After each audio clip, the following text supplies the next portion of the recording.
김현우 씨 가족은 새 보금자리를 향한 희망을 품고 있었다. 거대한 도시의 번잡함과 그 속에서 그를 짓누르던 건축가로서의 압박감, 그리고 숨막히는 경쟁에서 벗어나고 싶었다. 그들은 도시 외곽의 한적한 마을, 녹음이 우거진 언덕배기에 자리한 고풍스러운 주택으로 이사했다. 집은 겉보기에 완벽했다. 붉은 벽돌과 뾰족한 지붕, 그리고 세월의 흔적이 묻어나는 나무 창문들은 동화 속에 나올 법한 아늑함을 자아냈다. 이곳이라면 지친 마음을 달래고 새로운 시작을 할 수 있을 것이라고 현우는 믿었다.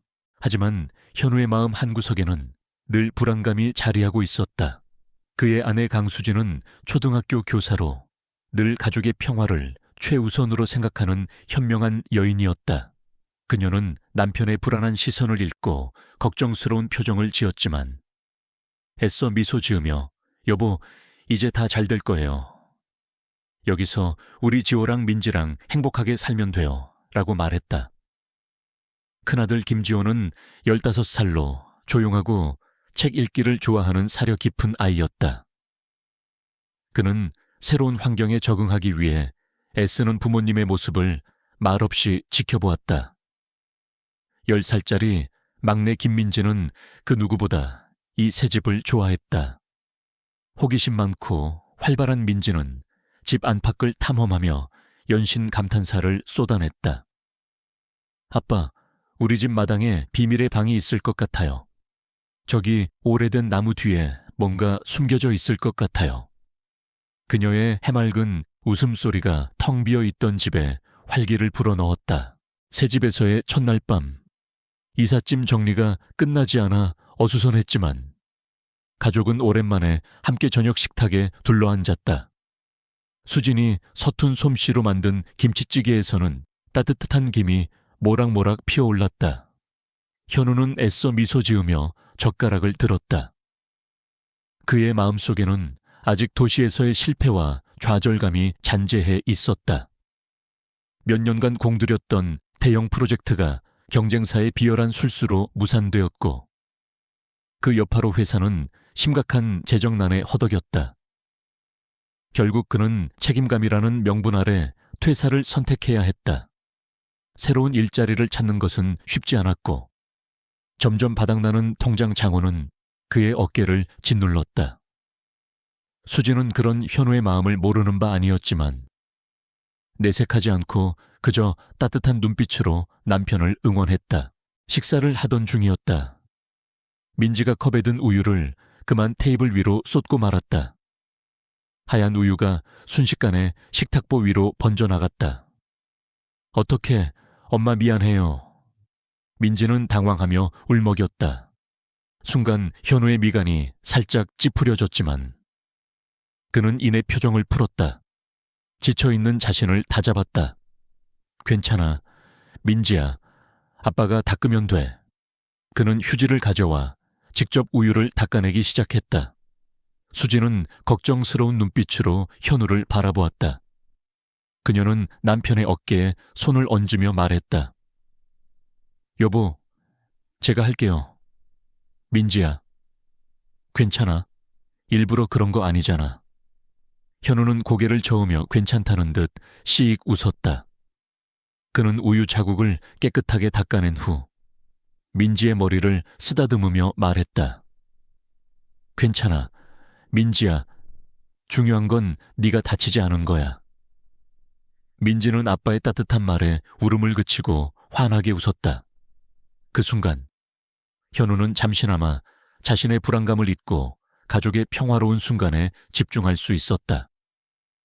그는 가장으로서 어떤 상황에서도 아이들에게 긍정적인 모습을 보여주려 노력했다. 이것은 비록 작은 행동이었지만 그가 가족을 얼마나 사랑하고 지키려 하는지를 보여주는 분명한 증거였다. 새로운 집에 대한 민지의 호기심은 끝이 없었다. 특히 민지의 시선을 사로잡은 곳은 굳게 닫힌 지하실 문이었다. 낡은 나무 문은 녹슨 자물쇠로 잠겨 있었고 그 틈새로 스며 나오는 퀴퀴하고 습한 냄새는 왠지 모르게 음산한 기운을 풍겼다. 아빠, 저 지하실 문은 왜 닫혀 있어요? 저기 안에 뭐가 있어요? 우리 들어가 보면 안 돼요. 민지는 끊임없이 현우의 옷자락을 잡아당기며 물었다. 현우는 처음에는 대수롭지 않게 생각했다. 글쎄, 민지야, 아마 옛날 물건들이 많이 쌓여 있어서 잠깐 놓은 거겠지. 나중에 시간 되면 아빠가 한번 열어볼게. 그는 당시 건축사 사무실 개업을 준비하며 바빴기에 지하실에 신경 쓸 겨를이 없었다. 하지만 민지의 끈질긴 질문과 호기심 어린 눈빛은 현우의 마음속에 작은 씨앗을 심어 놓았다. 밤이 깊어지자 민지의 행동이 조금씩 이상해지기 시작했다. 그녀는 밤마다 잠투정을 부렸고 때로는 잠꼬대로 알 수 없는 말들을 중얼거렸다. 쉿, 조용히 해. 누가 와요? 처음에는 수진과 현우는 낯선 환경 때문에 아이가 불안해하는 것이라고 생각했다. 하지만 민지의 잠투정은 점점 더 심해졌고 그녀는 종종 밤중에 침대에서 벌떡 일어나 창밖을 응시하곤 했다. 엄마, 누가 자꾸 나를 불러요. 발소리가 들려요. 그녀는 작은 소리로 속삭였고 그녀의 눈동자는 알 수 없는 두려움이 깃들어 있었다. 현우는 딸의 말을 들을 때마다 섬뜩함을 느꼈지만 이 오래된 집에서 나는 소리나 아이의 상상력 때문이라고 스스로를 납득시키려 애썼다.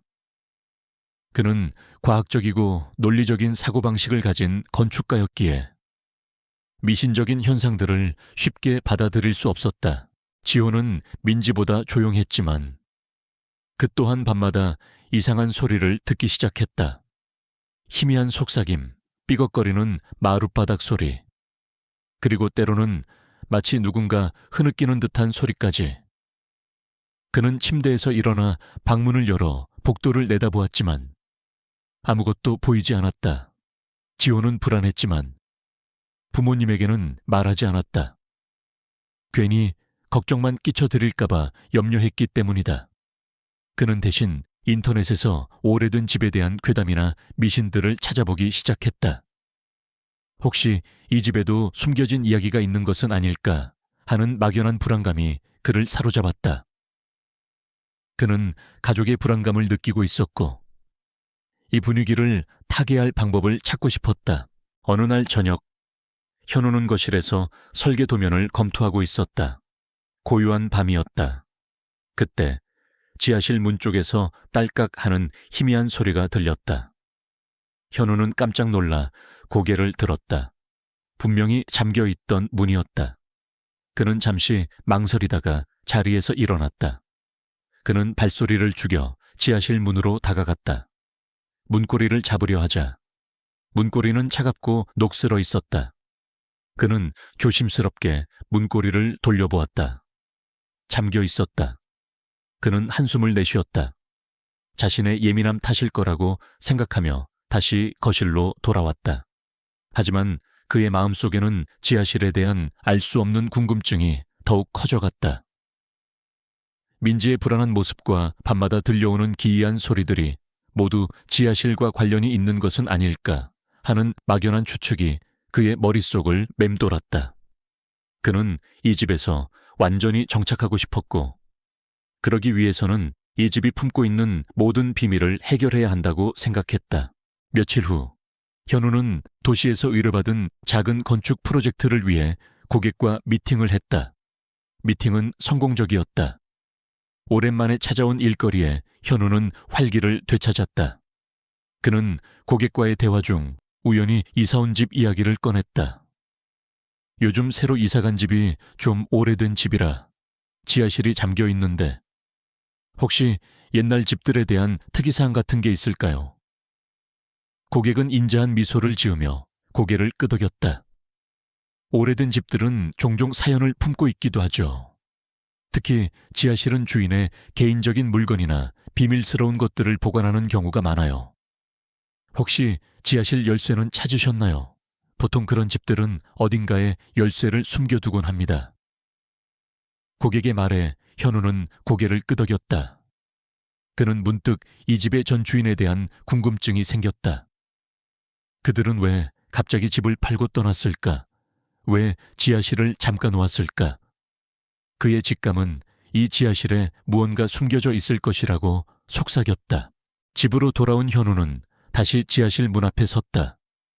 그는 문고리를 한 번 더 만져보았다. 차가운 쇠의 감촉이 그의 손끝에 닿았다. 그는 결심한 듯 집 안 곳곳을 뒤져 열쇠를 찾기 시작했다. 주방 서랍, 거실 책장, 침실 옷장, 심지어 마당의 낡은 창고까지. 지호와 민지는 아빠의 행동을 의아하게 생각했지만 수지는 남편의 끈기를 알고 있었기에 묵묵히 그를 지켜보았다. 몇 시간을 찾아 헤맨 끝에 현우는 마침내 다락방 한 구석에 있는 낡은 나무 상자 안에서 녹슨 열쇠 하나를 발견했다. 열쇠는 작고 오래되어 보였지만 지하실 문고리의 모양과 비슷했다. 그의 심장이 두근거렸다. 그는 열쇠를 꽉 쥐고 지하실 문으로 향했다. 열쇠를 자물쇠 구멍에 넣고 돌리자 딸깍 하는 소리와 함께 자물쇠가 풀리는 소리가 들렸다. 현우는 떨리는 손으로 문을 열었다.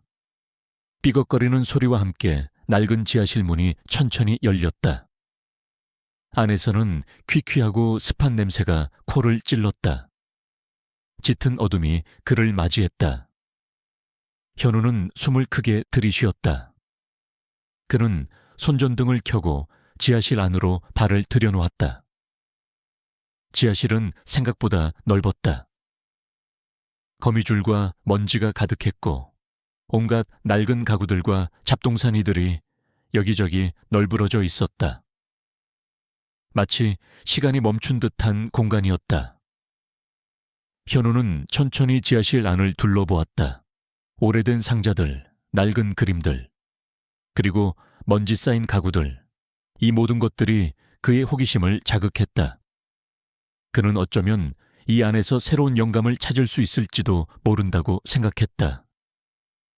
건축가로서 그는 버려진 공간에서 새로운 가치를 찾아내는 것에 흥미를 느꼈다. 그때 민지가 조심스럽게 현우의 뒤로 다가왔다. 아빠, 여기 뭐 있어요? 무서워요. 그녀의 목소리는 떨리고 있었다. 지호와 수진도 현우의 뒤에 서 있었다. 그들은 모두 지하실의 으스스한 분위기에 압도된 듯했다. 괜찮아. 민지야. 아무것도 없어. 그냥 오래된 물건들 뿐이야. 현우는 민지를 안심시키려 했지만 그의 목소리도 미묘하게 떨렸다. 그는 손전등을 구석구석 비추며 지하실 안을 탐색했다. 낡은 벽에는 습기가 차 있었고 천장에서는 거미줄이 길게 늘어져 있었다. 얼마나 시간이 흘렀을까. 지호가 갑자기 소리쳤다. 아빠, 저 상자 좀 보세요. 지호는 지하실 한쪽 구석에 놓인 낡은 나무 상자를 가리켰다. 상자는 먼지와 흙으로 뒤덮여 있었고 겉보기에는 평범한 짐 상자처럼 보였다. 현우는 상자 쪽으로 다가갔다. 그는 상자에 손을 얹고 조심스럽게 뚜껑을 열었다. 안에서는 낡은 신문지와 함께 빛바랜 사진 몇 장, 그리고 먼지 쌓인 낡은 비디오 테이프 하나가 나왔다. 테이프에는 아무런 라벨도 붙어 있지 않았다. 테이프의 표면은 긁히고 낡아 있었고 왠지 모르게 음산한 기운을 풍겼다. 수지는 테이프를 보고 인상을 찌푸렸다. 여보, 저런 오래된 테이프는 왜 여기에 있는 거예요? 괜히 이상한 내용이라도 들어있는 거 아니에요. 민지는 호기심 어린 눈빛으로 테이프를 바라보았다. 와, 비디오 테이프다, 아빠. 우리 저거 한번 틀어보면 안 돼요. 안에 뭐 들어있을지 너무 궁금해요. 현우는 테이프를 손에 들었다. 낡고 차가운 테이프의 감촉이 그의 손끝에 닿는 순간 그는 알 수 없는 불길한 예감을 느꼈다. 하지만 동시에 그의 마음속에는 이 테이프 안에 무엇이 담겨 있는지 알아내야 한다는 강한 충동이 일었다. 이 집에서 들려오는 이상한 소리들과 민지의 불안한 모습, 그리고 지하실의 으스스한 분위기가 모두 이 테이프와 관련이 있을지도 모른다는 직감이 그를 사로잡았다. 그는 가족의 안전을 위해서라도 이 테이프의 정체를 밝혀야 한다고 생각했다. 그는 가족에게 말했다. 우선 나가서 다시 생각해보자. 그들은 지하실을 나와 거실로 향했다. 현우는 낡은 비디오 테이프를 거실 테이블 위에 조심스럽게 올려놓았다. 가족들은 모두 테이프를 응시했다. 테이프는 마치 살아있는 듯 그들 주위에 알 수 없는 기운을 내뿜는 것 같았다. 수지는 여전히 불안한 표정을 지었고 지호는 침묵 속에서 테이프를 뚫어지게 바라보았다. 민지는 호기심과 두려움이 뒤섞인 눈빛으로 테이프를 응시했다. 결국 현우는 가족의 동의를 얻어 낡은 비디오 플레이어를 연결하고 테이프를 재생하기로 결정했다. 그는 플레이어에 테이프를 넣고 재생 버튼을 눌렀다. 낡은 TV 화면이 치직하는 소리와 함께 흔들리더니 이내 희미한 영상이 나타났다. 처음에는 흐릿하고 알아보기 힘든 화면이었다. 흔들리는 카메라, 어두운 배경, 그리고 희미한 사람의 형체. 하지만 곧 화면이 선명해지면서 그들은 충격적인 광경을 목격하게 되었다. 스크린에는 또 다른 가족의 모습이 나타났다. 그들은 바로 이 집의 전 주인인 박씨 가족이었다. 행복해 보이는 그들의 일상은 시간이 지나면서 점점 기이한 현상들로 채워지기 시작했다. 밤마다 들려오는 알 수 없는 소리들, 스스로 움직이는 물건들, 그리고 가족 구성원들의 극심한 공포에 질린 표정들. 화면은 점점 더 어둡고 불안하게 변해갔다. 가족들은 패닉에 빠진 듯 서로에게 매달리거나 어딘가를 향해 소리쳤다. 그들의 비명소리가 TV 스피커를 통해 거실에 울려 퍼졌다. 현우와 수지는 숨을 멈췄다. 지호는 두려움에 몸을 떨었고 민지는 엄마의 품에 얼굴을 파묻었다. 화면 속의 가족은 점점 더 절규하고 패닉에 빠져들었다. 그들의 얼굴은 공포에 질려 일그러져 있었고 그들의 눈빛은 절망으로 가득했다. 그리고 마침내 테이프는 한 여성의 얼굴을 비추었다. 그녀는 카메라를 똑바로 응시하고 있었다. 그녀의 눈은 공포와 함께 알 수 없는 슬픔으로 가득 차 있었고 그녀의 입은 비명을 지르는 듯 열려 있었다.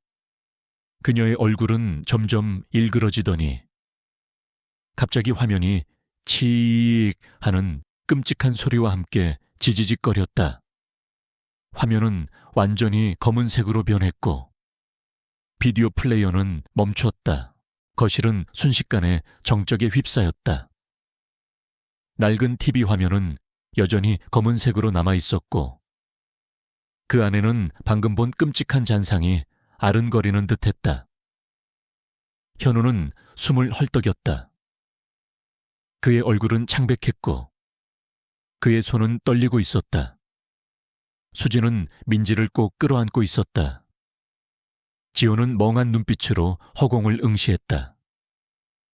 그들은 방금 자신들이 본 것이 무엇인지 쉽게 믿을 수 없었다. 그것은 단순한 비디오 테이프가 아니었다.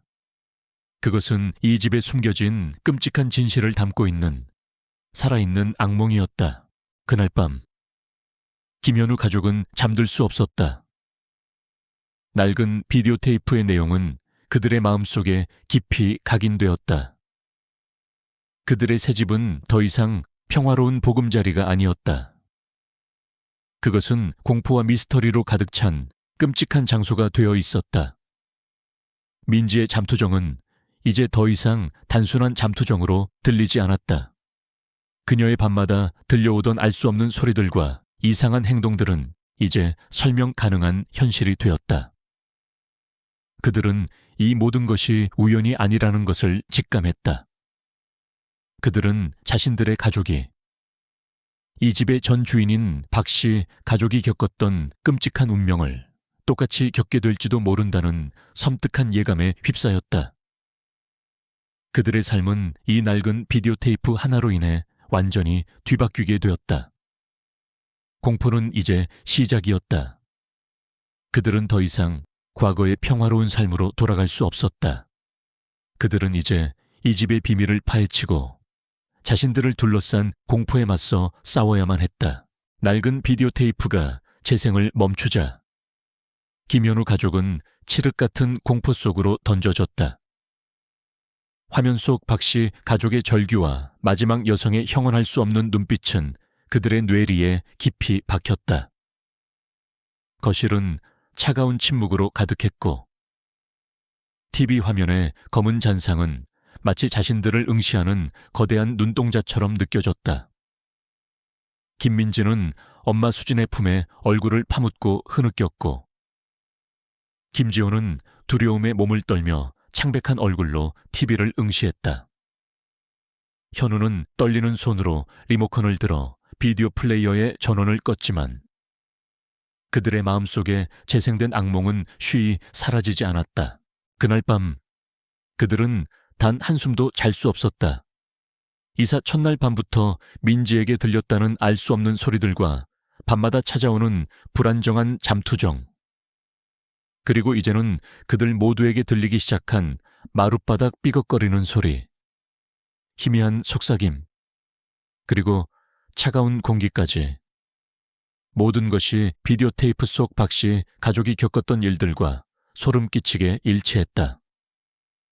수진은 불안에 떨며 현우에게 말했다. 여보, 우리 그냥 이 집을 팔고 떠나요. 이대로는 안 될 것 같아요. 민지랑 지호가 너무 무서워해요. 그녀의 목소리는 절박했다. 하지만 현우는 고개를 저었다. 수진 씨, 그럴 수는 없어요. 이 집은 우리가 가진 전부나 마찬가지예요. 그리고 도망친다고 해결될 일이 아니에요. 이 테이프는 분명히 박 씨 가족에게 무슨 일이 일어났는지, 그리고 왜 이 집에서 그런 일이 벌어졌는지에 대한 단서예요. 우리가 이걸 외면한다면 어쩌면 우리도 그들처럼 될지도 몰라요. 현우의 눈빛에는 두려움과 함께 알 수 없는 결의가 서려 있었다. 건축가로서 그는 늘 문제의 근원을 찾아 해결하려 했고 이 미스터리한 집의 비밀 또한 그의 직업적 호기심과 맞물려 그를 강하게 이끌고 있었다. 다음 날 아침 가족들은 눈에 띄게 수척해져 있었다. 민지는 유치원에 가기 싫다며 울었고 지호는 평소와 달리 말수가 더욱 줄어들었다.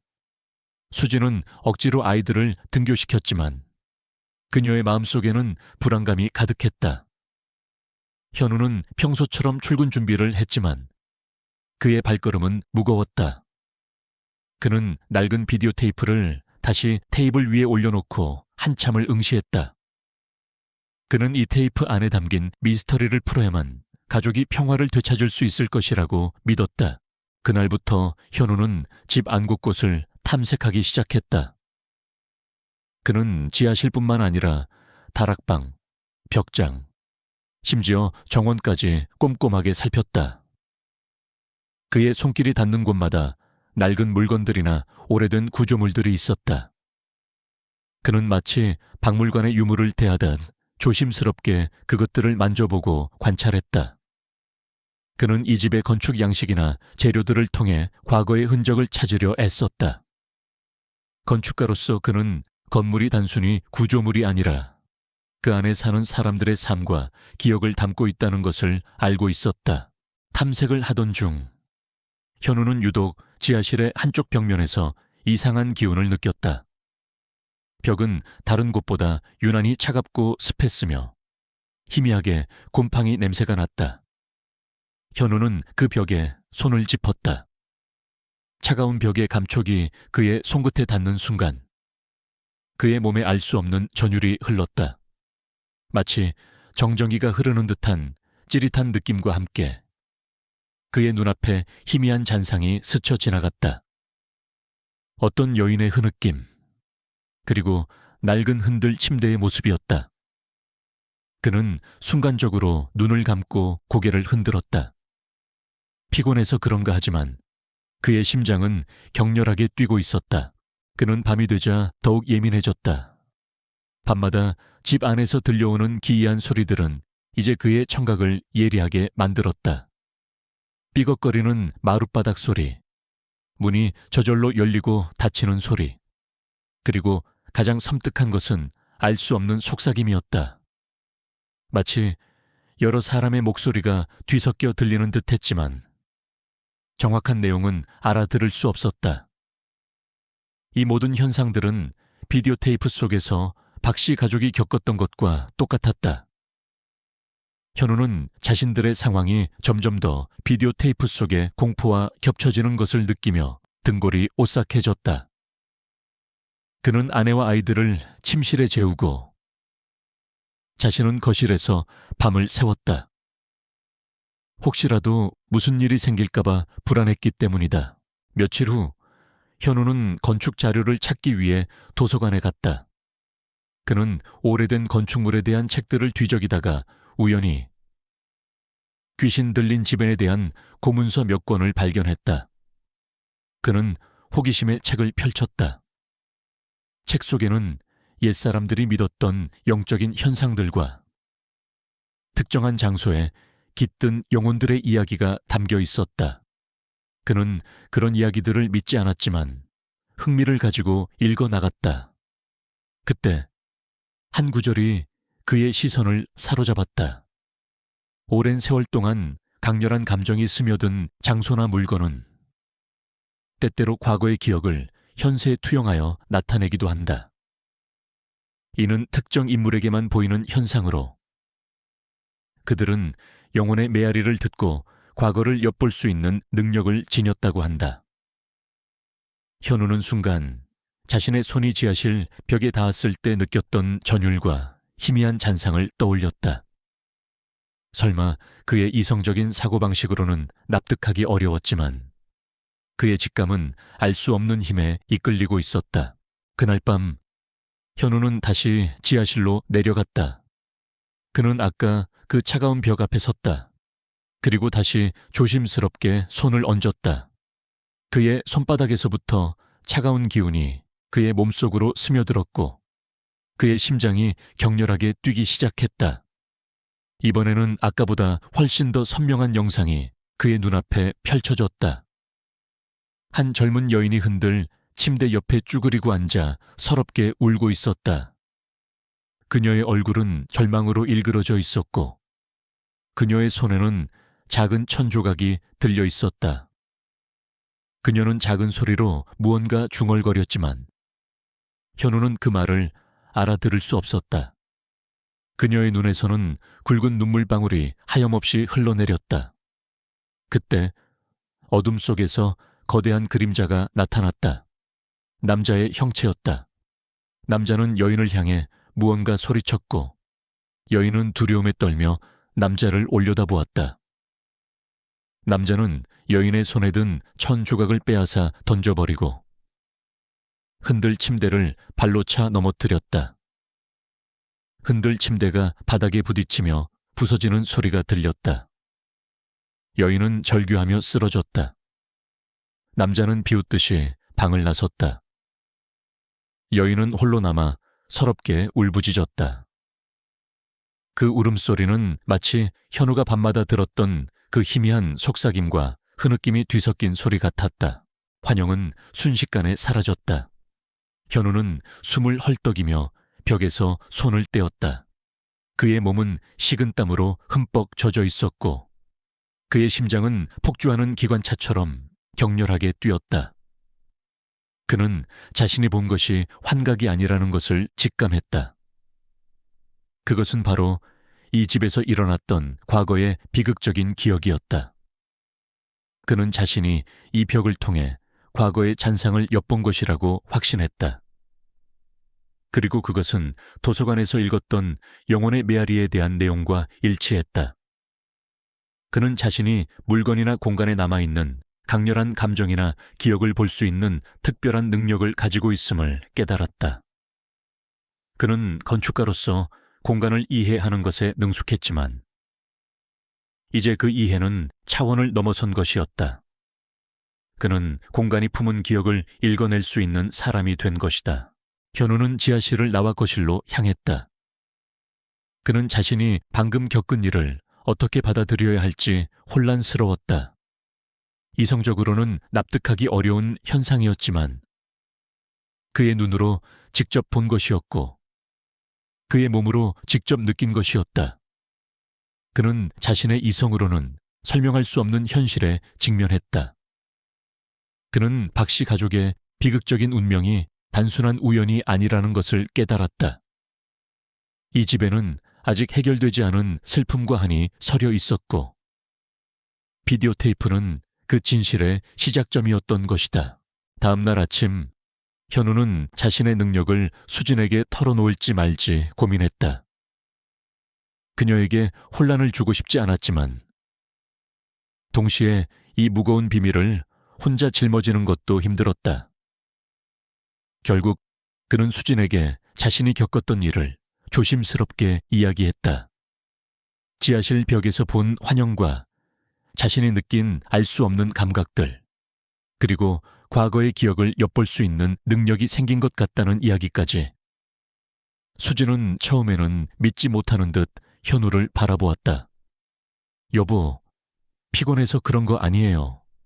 요즘 잠도 제대로 못 자고 스트레스도 많이 받아서. 그녀는 걱정스러운 눈빛으로 현우의 이마를 짚었다. 하지만 현우는 확신에 찬 눈빛으로 수진을 바라보았다. 아니에요.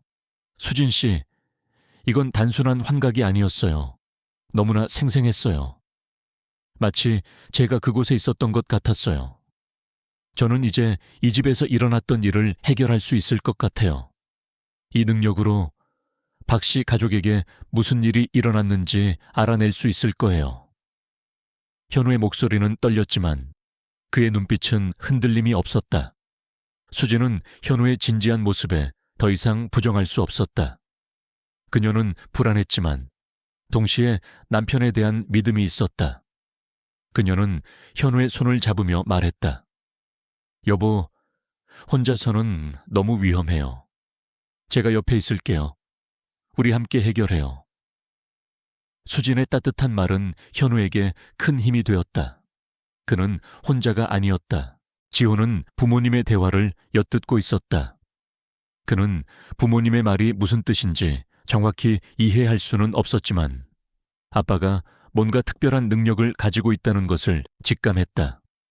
그는 아빠가 밤마다 집안을 돌아다니며 무언가를 찾는 모습을 보았고 아빠가 어떤 물건을 만질 때마다 알 수 없는 표정을 짓는 것을 눈치챘다. 그는 인터넷에서 찾아본 유령의 집이나 초능력자에 대한 이야기들이 아빠에게 일어난 일과 관련이 있는 것은 아닐까 하는 막연한 추측을 했다.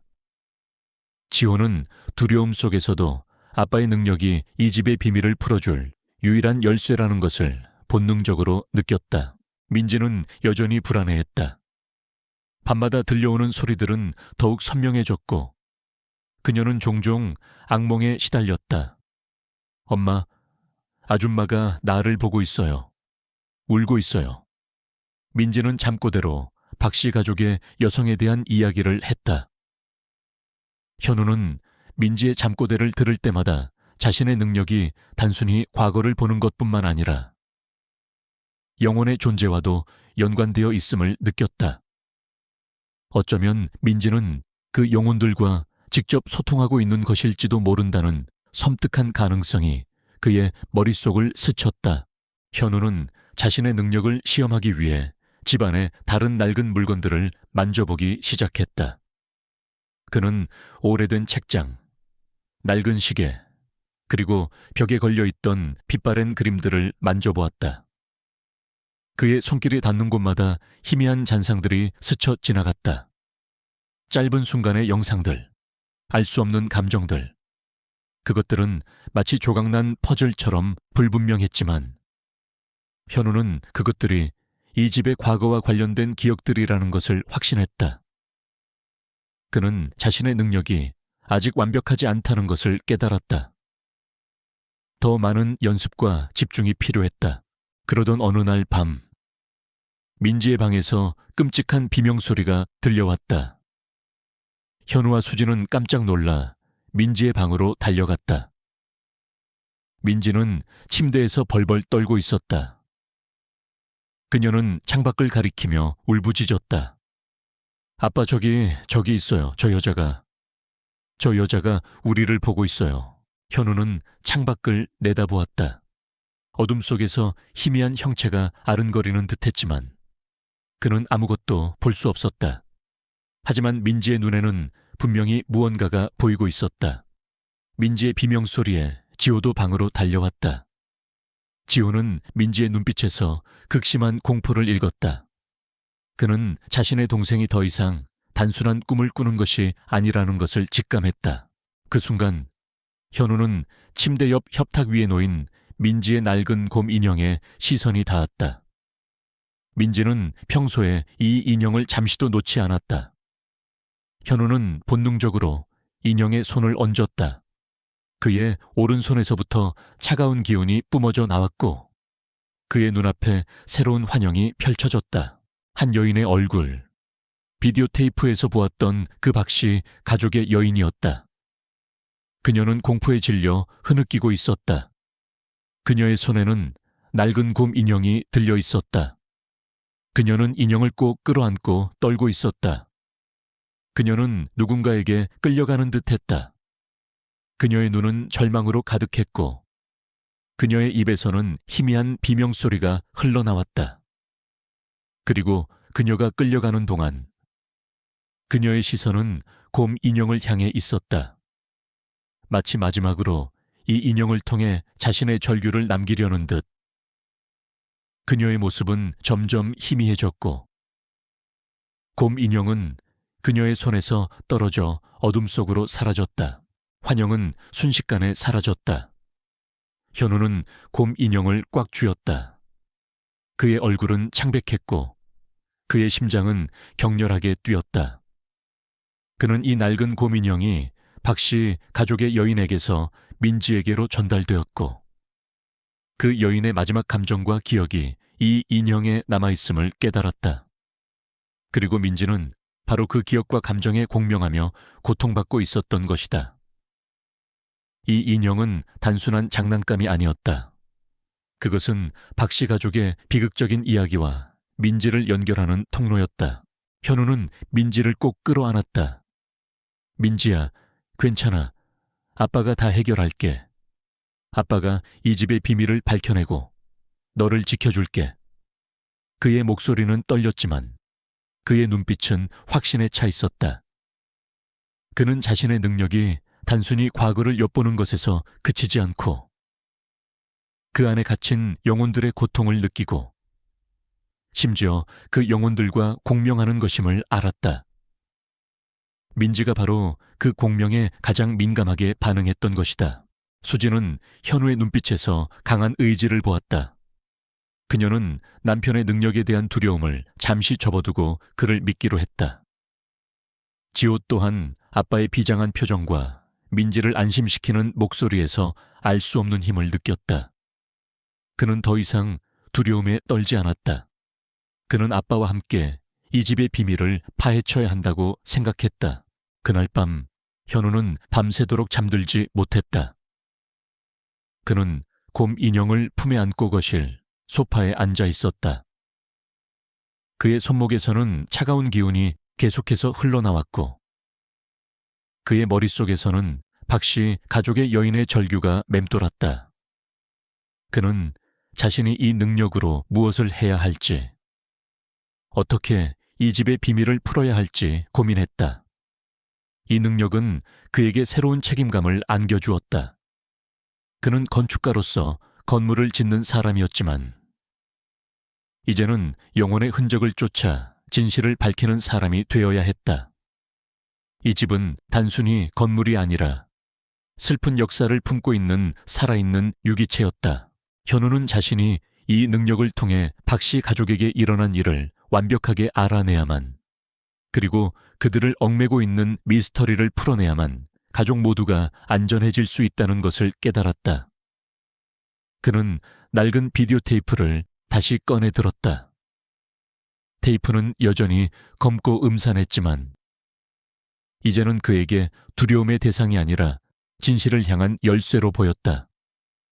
그는 이 테이프 안에 더 많은 단서가 숨겨져 있을 것이라고 직감했다. 그는 이 모든 공포의 근원을 찾아 해결해야만 가족을 지킬 수 있었다. 그의 삶은 더 이상 이전처럼 평온할 수 없었다. 그는 이제 불가피하게 이 모든 공포에 맞서 싸워야 하는 촉매가 되었다. 그의 심장은 두려움과 결의로 격렬하게 뛰고 있었다. 낡은 곰 인형을 통해 박씨 가족 여인의 마지막 절규를 목격한 후 김현우는 자신의 특별한 능력이 단순한 환상이 아님을 확신했다. 그의 오른손에서부터 뿜어져 나오는 차가운 기운은 이제 그에게 두려움의 대상이 아니라 숨겨진 진실을 파헤칠 강력한 도구로 느껴졌다. 그는 자신의 능력을 기억 공명이라고 명명했다. 물건이나 공간에 남아있는 강렬한 감정, 기억, 혹은 영혼의 흔적을 보고 느낄 수 있는 능력. 그리고 이 집은 바로 그 기억들이 가장 선명하게 남아있는 곳이었다. 수지는 현우의 옆에서 묵묵히 그를 지켜보았다. 그녀는 남편의 능력에 대한 두려움보다 가족을 지키려는 그의 결의에 더 큰 신뢰를 보냈다. 지호는 아빠의 능력을 이해하기 위해 밤새도록 인터넷을 뒤졌다. 그는 심령 현상, 염력, 사이코메트리 등의 단어를 검색하며 아빠에게 일어난 현상과 비슷한 사례들을 찾아보았다. 민지는 낡은 곰 인형을 더 이상 품에 안지 않았다. 그녀는 인형을 바라보는 것만으로도 두려움에 떨었고 밤마다 찾아오던 기이한 소리들 때문에 잠을 이루지 못했다. 현우는 민지를 보며 더욱 마음을 굳게 먹었다. 그는 민지의 고통이 자신의 능력과 깊이 연관되어 있음을 알고 있었다. 민지는 그들의 눈에는 보이지 않는 영혼들과 직접적으로 공명하고 있었고 그 영혼들의 슬픔과 분노를 고스란히 느끼고 있었던 것이다. 그는 민지를 위해 그리고 가족의 평화를 되찾기 위해 이 집의 비밀을 끝까지 파헤쳐야 한다고 다짐했다. 그는 가장 먼저 다시 지하실로 향했다. 그곳은 모든 공포의 시작점이자 진실의 가장 깊은 곳이었다. 현우는 지하실의 차가운 벽에 다시 손을 얹었다. 그의 능력은 이제 전보다 훨씬 더 선명하게 발현되었다. 그는 벽을 통해 박씨 가족 여인의 삶의 조각들을 보기 시작했다. 행복했던 결혼 생활의 단편들. 여인은 남편과 함께 이 집에서 행복하게 살고 있었다. 그들은 새로 태어난 아기에게 민준이라는 이름을 지어주고 애지중지 키웠다. 민준은 밝고 건강한 아이였다. 이 집은 한때 사랑과 웃음으로 가득 찬 보금자리였다. 점점 드리워지는 어둠 어느 날부터 남편의 행동이 이상해지기 시작했다. 그는 밤늦게까지 귀가하지 않았고 집에서는 알 수 없는 서류들을 숨기곤 했다. 여인은 남편의 수상한 행동을 의심했지만 남편은 늘 바쁘다는 핑계를 댔다. 충격적인 진실의 발견 여인은 우연히 남편의 서재에서 비밀 서류들을 발견했다. 서류에는 남편이 거액의 빚을 지고 있었으며 이 집과 관련된 수상한 계약들이 맺어져 있다는 내용이 담겨 있었다. 그리고 가장 충격적인 것은 남편이 그녀와 민준 몰래 사망보험에 가입했다는 사실이었다. 보험금 수령인은 바로 남편 자신이었다. 여인은 남편이 자신과 민준의 생명을 담보로 빚을 갚으려 한다는 것을 깨달았다. 그녀의 세상은 무너졌다. 그녀는 남편의 잔인함에 치를 떨었다. 민준의 실종 남편은 여인을 협박하여 보험금 수령 포기각서에 서명하게 하려 했다. 여인은 필사적으로 저항했지만 남편은 점점 더 폭력적으로 변해갔다. 그리고 어느 날 밤 민준이 흔적도 없이 사라졌다. 여인은 절규했다. 그녀는 남편이 민준을 해쳤다고 확신했지만 남편은 오히려 그녀가 민준을 데리고 도망쳤다고 주장하며 그녀를 미친 사람으로 몰아세웠다. 마지막 저항과 사라짐 여인은 남편의 만행을 세상에 알리려 애썼지만 아무도 그녀의 말을 믿어주지 않았다. 남편은 교묘하게 증거를 조작하고 여론을 조작했다. 여인은 결국 이 집 지하실에서 낡은 비디오 카메라로 자신의 마지막 모습을 촬영했다. 그녀는 카메라에 자신의 절규와 함께 남편의 잔인한 만행을 기록하려 했다. 그녀의 마지막 눈빛은 카메라를 응시하며 세상의 진실을 알려달라는 간절한 호소였다. 그리고 화면 속에서 그녀는 어딘가로 끌려가는 듯 사라졌다. 그녀의 절규는 테이프에 고스란히 담겼다. 현우는 숨을 헐떡이며 벽에서 손을 떼었다. 그의 몸은 식은 땀으로 흠뻑 젖어 있었다. 그가 본 환영은 너무나도 생생하고 충격적이었다. 박 씨 가족은 단순한 실종이 아니라 남편에 의한 계획적인 살인과 은폐의 희생자였던 것이다. 민주는 살해당했고 여인은 진실을 밝히려다 사라졌거나 혹은 살해당했을 가능성이 높았다. 비디오 테이프는 바로 그 여인의 마지막 절규이자 증거였던 것이다. 이 모든 것을 알게 된 현우는 분노에 몸을 떨었다. 현우는 자신이 본 것을 가족에게 이야기했다. 수지는 충격에 입을 다물지 못했고 지호는 분노의 주먹을 쥐었다. 민지는 엄마의 품에 안겨 흐느꼈다. 그들은 박 씨 가족의 비극적인 이야기에 깊이 공감했다.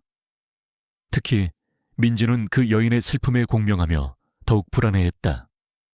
현우는 민지의 불안감을 해소하기 위해서는 그리고 박 씨 가족의 한을 풀어주기 위해서는 이 진실을 세상에 밝혀야 한다고 생각했다. 그는 가장 먼저 이 집의 전 주인에 대해 알아보기 시작했다. 부동산 중개인을 찾아가 박 씨 가족에 대한 정보를 물었지만 중개인은 오래된 일이라 자세히 기억나지 않는다고만 말했다. 그는 박 씨 가족이 갑자기 사라졌고 집은 한동안 비어 있었다는 이야기만 해줄 뿐이었다.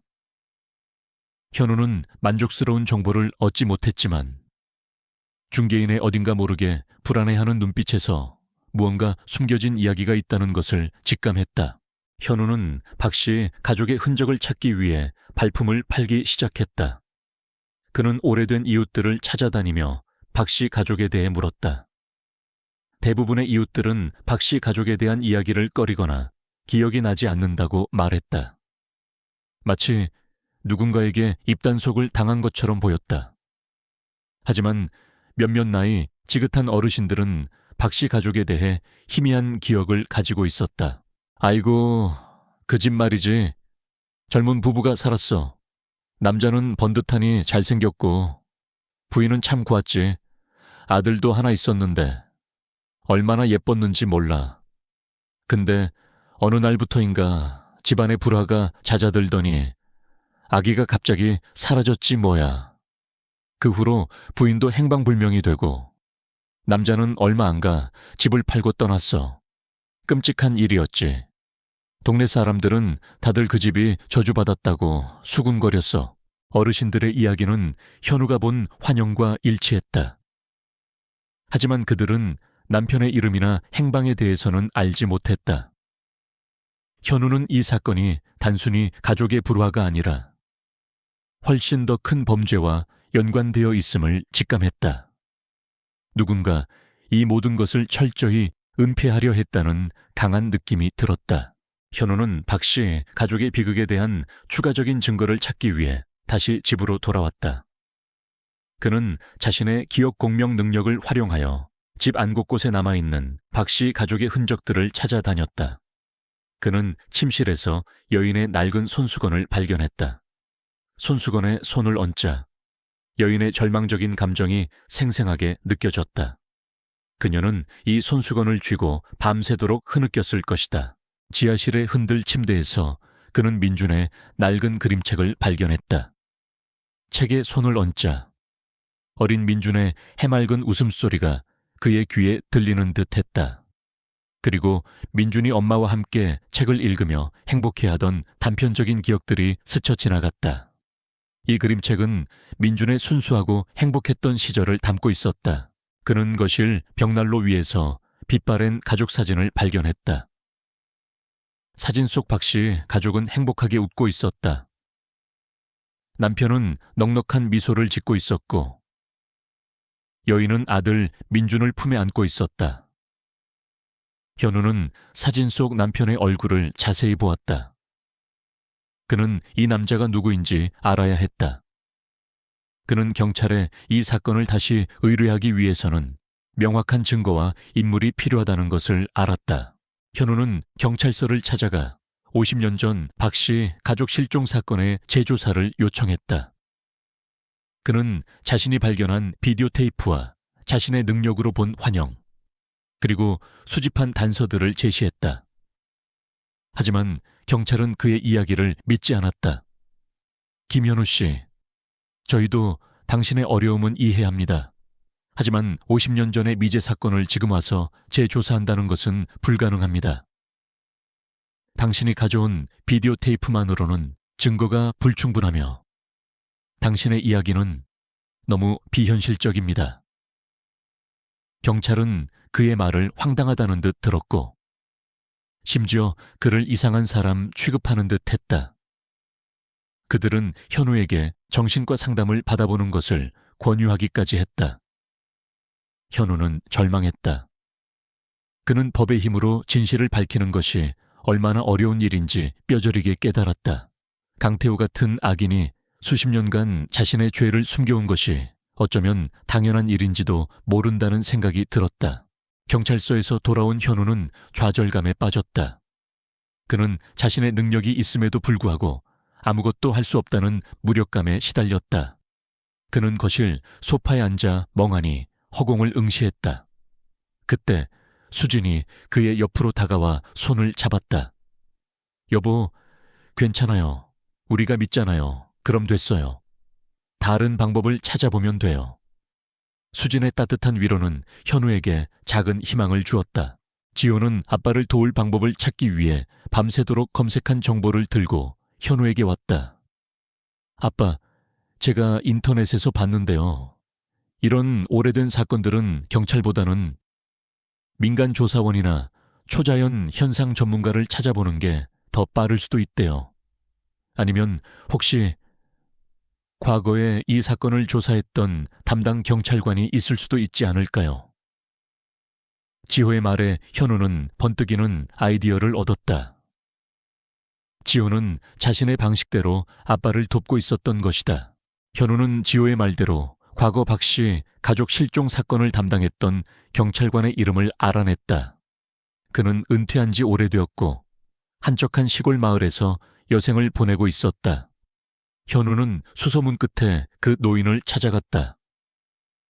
노인은 처음에는 현우의 방문을 경계했다. 그때 일은 이제 다 지난 일이야. 나는 아무것도 몰라. 그는 불안해하며 말을 얼버무렸다. 하지만 현우는 끈질기게 노인을 설득했다. 그는 자신이 발견한 비디오 테이프와 민준의 낡은 나무 인형, 그리고 박씨 가족의 비극적인 이야기에 대해 이야기했다. 현우의 진심 어린 호소에 노인은 결국 입을 열었다. 그의 목소리는 떨렸지만 그의 눈빛에는 깊은 회한과 죄책감이 서려 있었다.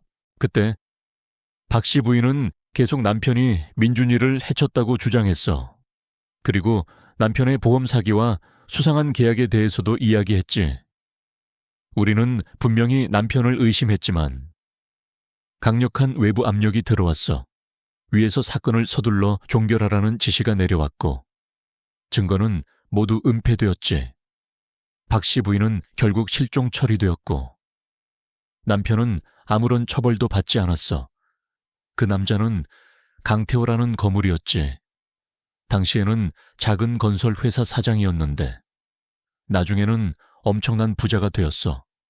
지금은 자선 사업가로 행세하며 아주 잘 살고 있지. 박 씨 부인의 친정 쪽 재산을 가로챈 거라는 소문도 무성했지. 우리는 아무것도 할 수 없었어. 나는 그날 이후로 평생을 죄책감에 시달렸네. 노인의 이야기는 현우의 예상을 뛰어넘는 충격적인 진실이었다. 강태호. 그 이름은 현우에게 익숙했다. 그는 바로 도시에서 자신의 프로젝트를 가로채려 했던 강민혁 상무의 할아버지였다. 강태호는 현재 지역에서 가장 존경받는 거물 기업가이자 자선사업가로 알려져 있었다. 하지만 그의 이면에 이런 끔찍한 비밀이 숨겨져 있을 줄이야. 강태호가 50년 전 박 씨 가족의 비극을 조작하고 은폐한 장본인이었으며 그의 탐욕이 어린 민준과 그의 어머니의 삶을 파괴했던 것이다. 현우는 분노에 몸을 떨었다.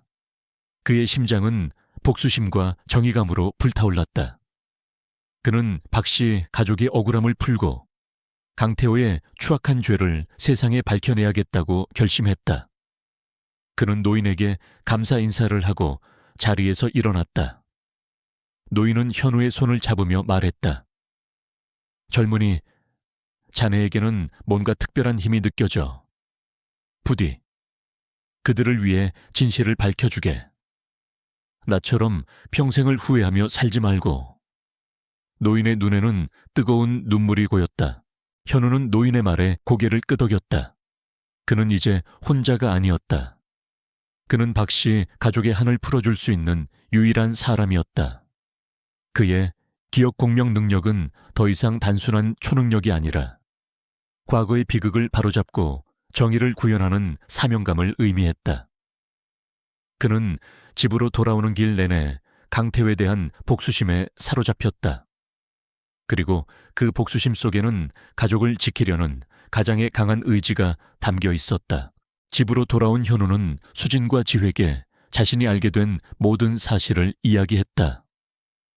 강태호의 이름이 나오자 수진과 지호는 경악했다. 강태호 회장이요 설마. 그들은 그동안 존경받는 기업가로만 알았던 강태호의 이면에 이런 잔인한 비밀이 숨겨져 있을 줄은 상상도 하지 못했다.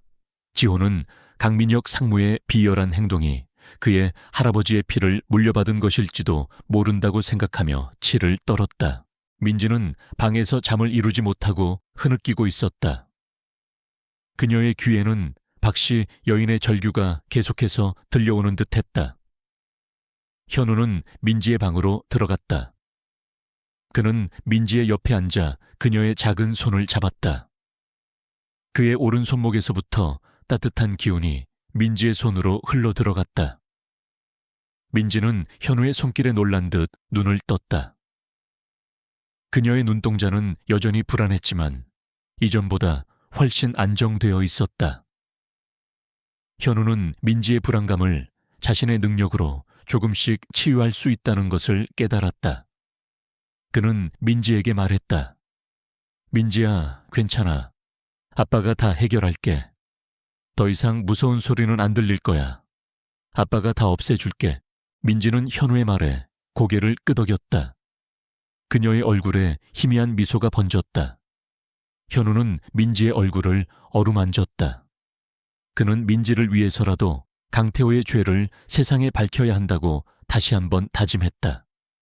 그는 자신의 능력을 사용하여 강태호의 숨겨진 비밀을 찾아내고 그를 무너뜨릴 결정적인 증거를 확보해야 했다.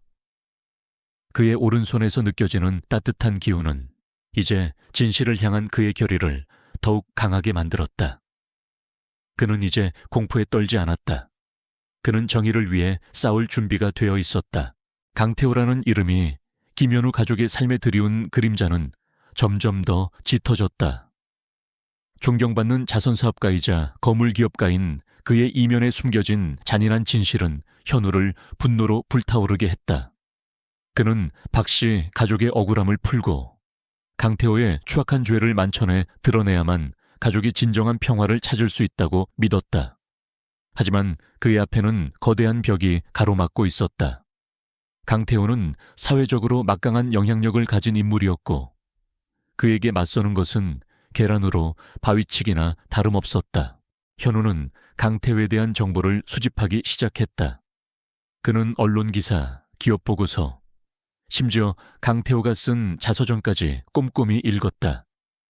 모든 자료는 강태호가 얼마나 철저하게 자신의 과거를 미화하고 숨겨왔는지를 보여주었다. 그는 강태호의 일거수일투족을 파악하고 그의 약점을 찾으려 애썼다. 건축가로서 그는 정보를 분석하고 구조를 파악하는 데 능숙했지만 강태호라는 인물은 너무나 견고한 성벽 같았다. 집안의 기이한 현상들은 여전히 계속되었다. 민지의 불안감은 여전했고 밤마다 들려오는 알 수 없는 속삭임은 더욱 선명해졌다. 수지는 현우에게 더 이상 참을 수 없다고 말하며 이 집을 떠나자고 애원했다. 여보, 우리가 왜 이런 고통을 견뎌야 해요? 민지는 매일 밤 악몽에 시달리고 지호는 점점 더 말수가 없어지고 있어요. 이 집은 우리를 병들게 하고 있어요. 수진의 눈에는 눈물이 그렁거렸다. 현우는 수진을 안아주었다. 그의 마음도 찢어지는 듯 아팠다. 하지만 그는 포기할 수 없었다. 그는 이제 박씨 가족의 한을 풀어주는 것이 자신의 사명이라고 생각했다. 수진 씨, 조금만 더 기다려줘요. 강태호는 자신의 죄에 대한 대가를 치러야 해요. 우리가 포기하면 박씨 가족은 영원히 고통받을 거예요. 그리고 우리도 이 공포에서 벗어날 수 없을 거예요. 그의 목소리에는 단호함이 묻어 있었다. 가족은 점점 더 고립되었다. 수지는 아이들을 데리고 친정으로 잠시 피신하고 싶었지만 현우의 결의를 꺾을 수 없었다. 지호는 학교 생활에도 흥미를 잃었다. 그는 밤마다 아빠가 집 안을 탐색하는 것을 몰래 지켜보았고 아빠의 능력을 이해하기 위해 계속해서 관련 자료들을 찾아보았다. 그는 아빠의 옆에서 함께 이 비밀을 파헤치고 싶었지만 아빠는 위험하다며 자신을 배제하려 했다.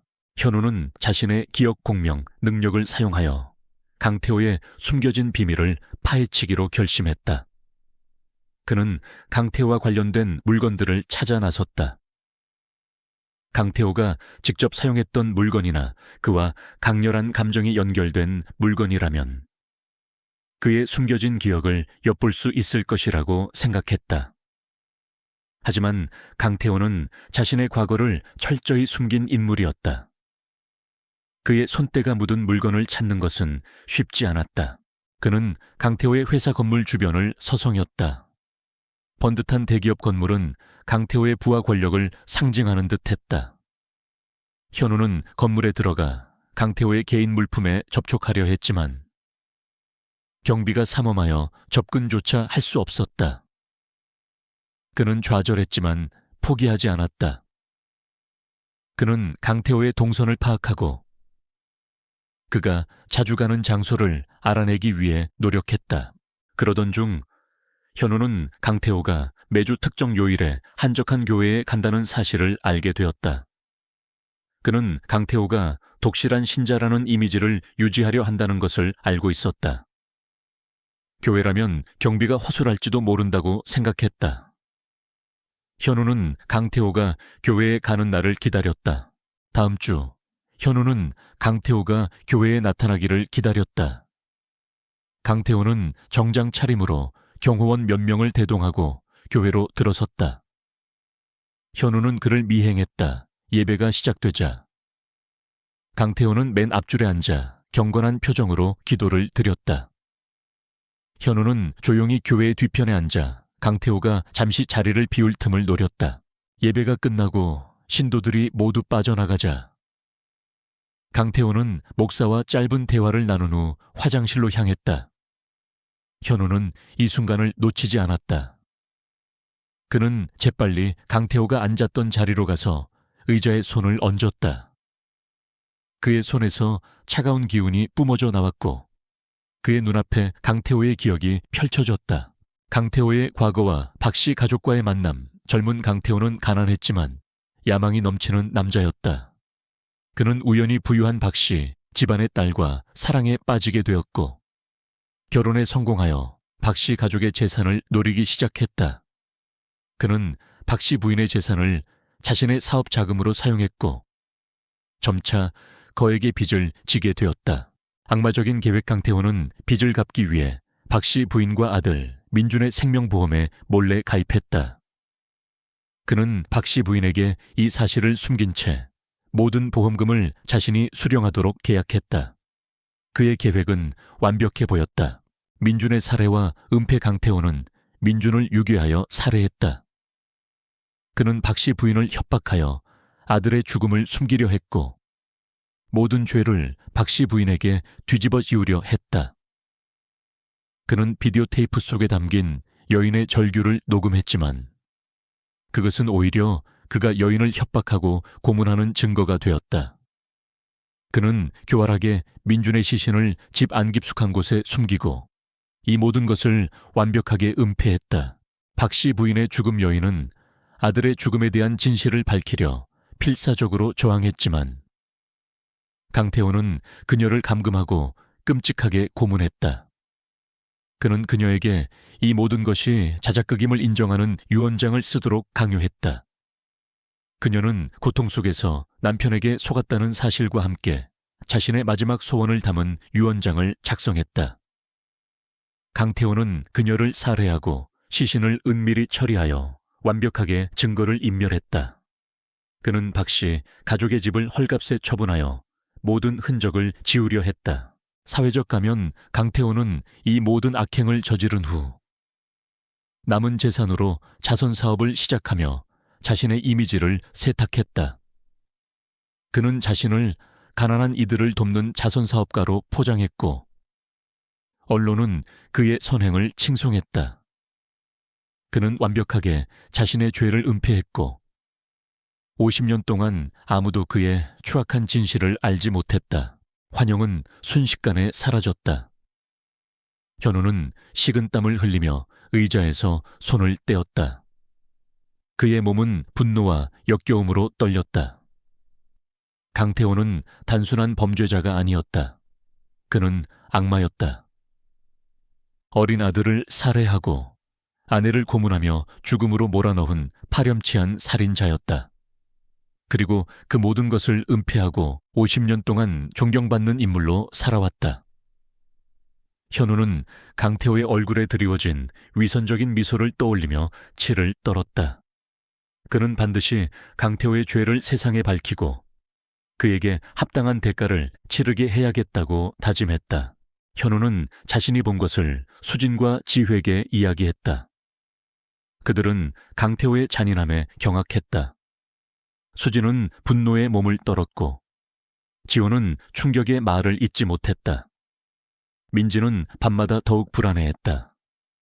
그녀는 꿈속에서 박 씨 가족의 여인과 민준이 자신에게 무언가를 말하려는 듯한 느낌을 받았다. 현우는 민지의 고통이 강태호의 악행과 직접적으로 연결되어 있음을 알았다. 민지는 그들의 고통에 공명하고 있었던 것이다. 현우는 강태호의 숨겨진 유언장을 찾아야 한다고 생각했다. 노인 경찰관의 말에 따르면 박 씨 부인은 죽기 전 유언장을 남겼고 그 안에 강태호의 죄를 밝힐 결정적인 단서가 담겨 있을 것이라고 했다. 강태호는 분명히 그 유언장을 숨기거나 파기했을 것이다. 하지만 현우는 박 씨 부인의 마지막 염원이 담긴 유언장이 어딘가에 남아있을 것이라고 믿었다. 그는 강태호의 사무실과 집을 염탐하기 시작했다. 강태호의 사무실은 철통 보안을 자랑했고 그의 자택 또한 외부인의 접근이 쉽지 않았다. 현우는 자신의 건축 지식을 활용하여 건물의 구조와 보안 시스템을 분석했다. 그는 강태호의 집 서재에 강도 높은 금고가 설치되어 있다는 사실을 알아냈다. 박 씨 부인의 유언장은 분명히 그 금고 안에 있을 것이라고 직감했다. 하지만 금고를 여는 것은 쉽지 않았다. 금고는 최첨단 시스템으로 보호되고 있었고 잘못 건드렸다가는 경보가 울릴 수도 있었다. 현우는 자신의 능력으로 금고 주변에 남아있는 강태호의 기억을 엿보려 했다. 하지만 강태호는 금고에 대한 강렬한 기억을 남기지 않았다. 그는 금고를 단순한 보관 장소로만 여겼던 것이다. 시간이 촉박했다. 민지의 증상은 점점 심해졌다. 그녀는 밤중의 잠꼬대로 나비, 열쇠라는 알 수 없는 말을 중얼거렸다. 현우는 민지의 잠꼬대가 박씨 부인의 유언장과 관련이 있을 것이라고 직감했다. 박씨 부인의 유언장에 나비 문양의 열쇠라는 단서가 있었던 것이다. 현우는 민지의 잠꼬대에서 힌트를 얻어 강태호의 집 서재를 다시 한번 면밀히 살펴보았다. 그는 서재 곳곳을 탐색했고 마침내 낡은 책장 뒤에서 숨겨진 벽난로를 발견했다. 벽난로 위에는 작은 상자가 놓여 있었고 상자는 나비 문양이 새겨져 있었다. 현우는 심장이 격렬하게 뛰는 것을 느꼈다. 그는 상자에 손을 얹었다. 그의 능력으로 상자 안에 담긴 기억을 엿보려 했다. 상자 안에는 작은 열쇠가 들어있었다. 그리고 열쇠에는 강태호의 마지막 기억이 담겨 있었다. 강태호는 이 열쇠를 자신의 개인 금고 안에 넣어두고 아무도 찾지 못하게 숨겨 놓았다. 그는 이 열쇠가 박씨 부인의 유언장을 열 수 있는 유일한 열쇠라고 생각했다. 하지만 그는 이 열쇠가 영혼의 저주를 푸는 열쇠가 될 것이라는 사실은 알지 못했다. 현우는 상자에서 열쇠를 꺼냈다. 열쇠는 차갑고 오래되었지만 그의 손에 쥐어지자 따뜻한 기운이 뿜어져 나왔다. 이 열쇠가 바로 박씨 부인의 유언장이 담긴 금고를 열 수 있는 열쇠였다. 현우는 가족에게 자신의 계획을 이야기했다. 내일 밤 강태호 회장이 자선 행사에 참석할 거예요. 그때가 기회예요. 그의 집은 비어 있을 것이고 우리는 그의 서재 금고를 열어야 해요. 그 안에 박씨 부인의 유언장이 있을 거예요. 수지는 불안했지만 현우의 결의에 찬 눈빛을 보고 그를 믿기로 했다. 지호는 아빠를 돕겠다고 자원했다. 그는 자신의 해킹 능력을 이용해 강태호의 집 보안 시스템을 무력화시킬 수 있다고 말했다. 결전의 날, 강태호의 자선 행사가 열리는 밤이었다. 현우와 지호는 강태호의 집으로 향했다. 수지는 민지와 함께 집에서 기다리며 불안하게 기도했다. 현우는 강태호의 집 정원에 숨어 들어갔다. 지호는 노트북을 펼치고 강태호 집의 보안 시스템을 해킹하기 시작했다. 그의 손가락은 키보드 위를 빠르게 움직였다. 복잡한 암호와 방화벽을 뚫는 것은 쉽지 않았지만 지호는 침착하게 작업을 이어갔다. 그때 현우의 손목에 있는 벚꽃이 문양이 갑자기 뜨거워지기 시작했다. 그의 심장이 격렬하게 뛰었다. 그의 귀에는 알 수 없는 속삭임이 들려왔고 그의 눈앞에는 희미한 잔상들이 스쳐 지나갔다. 그것은 박씨 가족의 영혼들이었다. 그들은 현우에게 무언가 경고하는 듯 불안하게 흔들렸다. 지호가 마침내 성공했다는 신호를 보냈다. 아빠 보안 시스템 해제됐어요. 하지만 올해는 못 갈 거예요. 빨리 들어가야 해요. 현우는 숨을 헐떡이며 강태호의 집 안으로 침입했다. 그의 발걸음은 조용했지만 그의 심장은 격렬하게 뛰었다. 그는 서재로 향했다. 서재는 강태호의 위선을 상징하는 듯 호화롭고 고상한 분위기를 풍겼다. 현우는 서재 안에서 금고를 찾았다. 금고는 서재 벽 뒤에 숨겨져 있었고 육안으로는 쉽게 찾을 수 없었다. 하지만 현우는 자신의 능력으로 금고의 위치를 직감할 수 있었다. 그는 금고 앞에 섰다. 금고는 거대하고 육중했다. 현우는 주머니에서 나비 문양의 열쇠를 꺼냈다. 열쇠를 금고의 자물쇠 구멍에 넣고 돌리자 딸깍 하는 소리와 함께 금고 문이 열렸다. 현우는 떨리는 손으로 금고 안을 들여다보았다. 안에는 수많은 서류와 현금, 그리고 작은 나무 상자가 놓여 있었다. 현우는 나무 상자를 꺼내 들었다. 상자 안에는 빛바랜 종이 한 장이 들어 있었다. 바로 박 씨 부인의 유언장이었다. 유언장은 송을씨로 쓰여 있었고 잉크는 희미해져 있었지만 내용은 선명하게 보였다. 박 씨 부인은 유언장에 자신의 남편 강태호가 민준을 살해하고 자신을 감금하여 고문했으며 결국 자신까지 살해하려 했다는 사실을 자세히 기록했다. 그녀는 자신이 죽게 되면 이 유언장이 세상에 공개되어 강태호의 모든 죄가 밝혀지기를 간절히 바랐다. 그녀는 자신의 재산을 모두 사회에 환원하고 남편 강태호에게는 단 한 푼도 상속하지 말라고 명시했다. 유언장의 끝에는 그녀의 피로 찍은 듯한 흐릿한 지장이 찍혀 있었다. 현우는 유언장을 꽉 쥐었다. 그의 눈에는 뜨거운 눈물이 고였다. 박 씨 부인의 한과 절규가 그의 마음속에 고스란히 전해졌다. 이것이 바로 강태호의 모든 죄를 세상에 밝힐 결정적인 증거였다. 그는 유언장을 들고 서재 밖으로 나섰다. 그때 지호의 목소리가 들려왔다. 아빠 빨리 나와야 해요. 경비 시스템이 다시 작동하기 시작했어요. 지호는 불안한 목소리로 소리쳤다. 현우는 유언장을 품에 안고 서재 밖으로 달려나왔다. 그의 뒤에서 경보음이 울리기 시작했고 집 안은 순식간에 경비원들로 가득 찼다. 현우는 지호와 함께 필사적으로 도망쳤다. 경비원들이 그들을 쫓아왔고 그들의 발소리가 밤의 정적을 깨뜨렸다.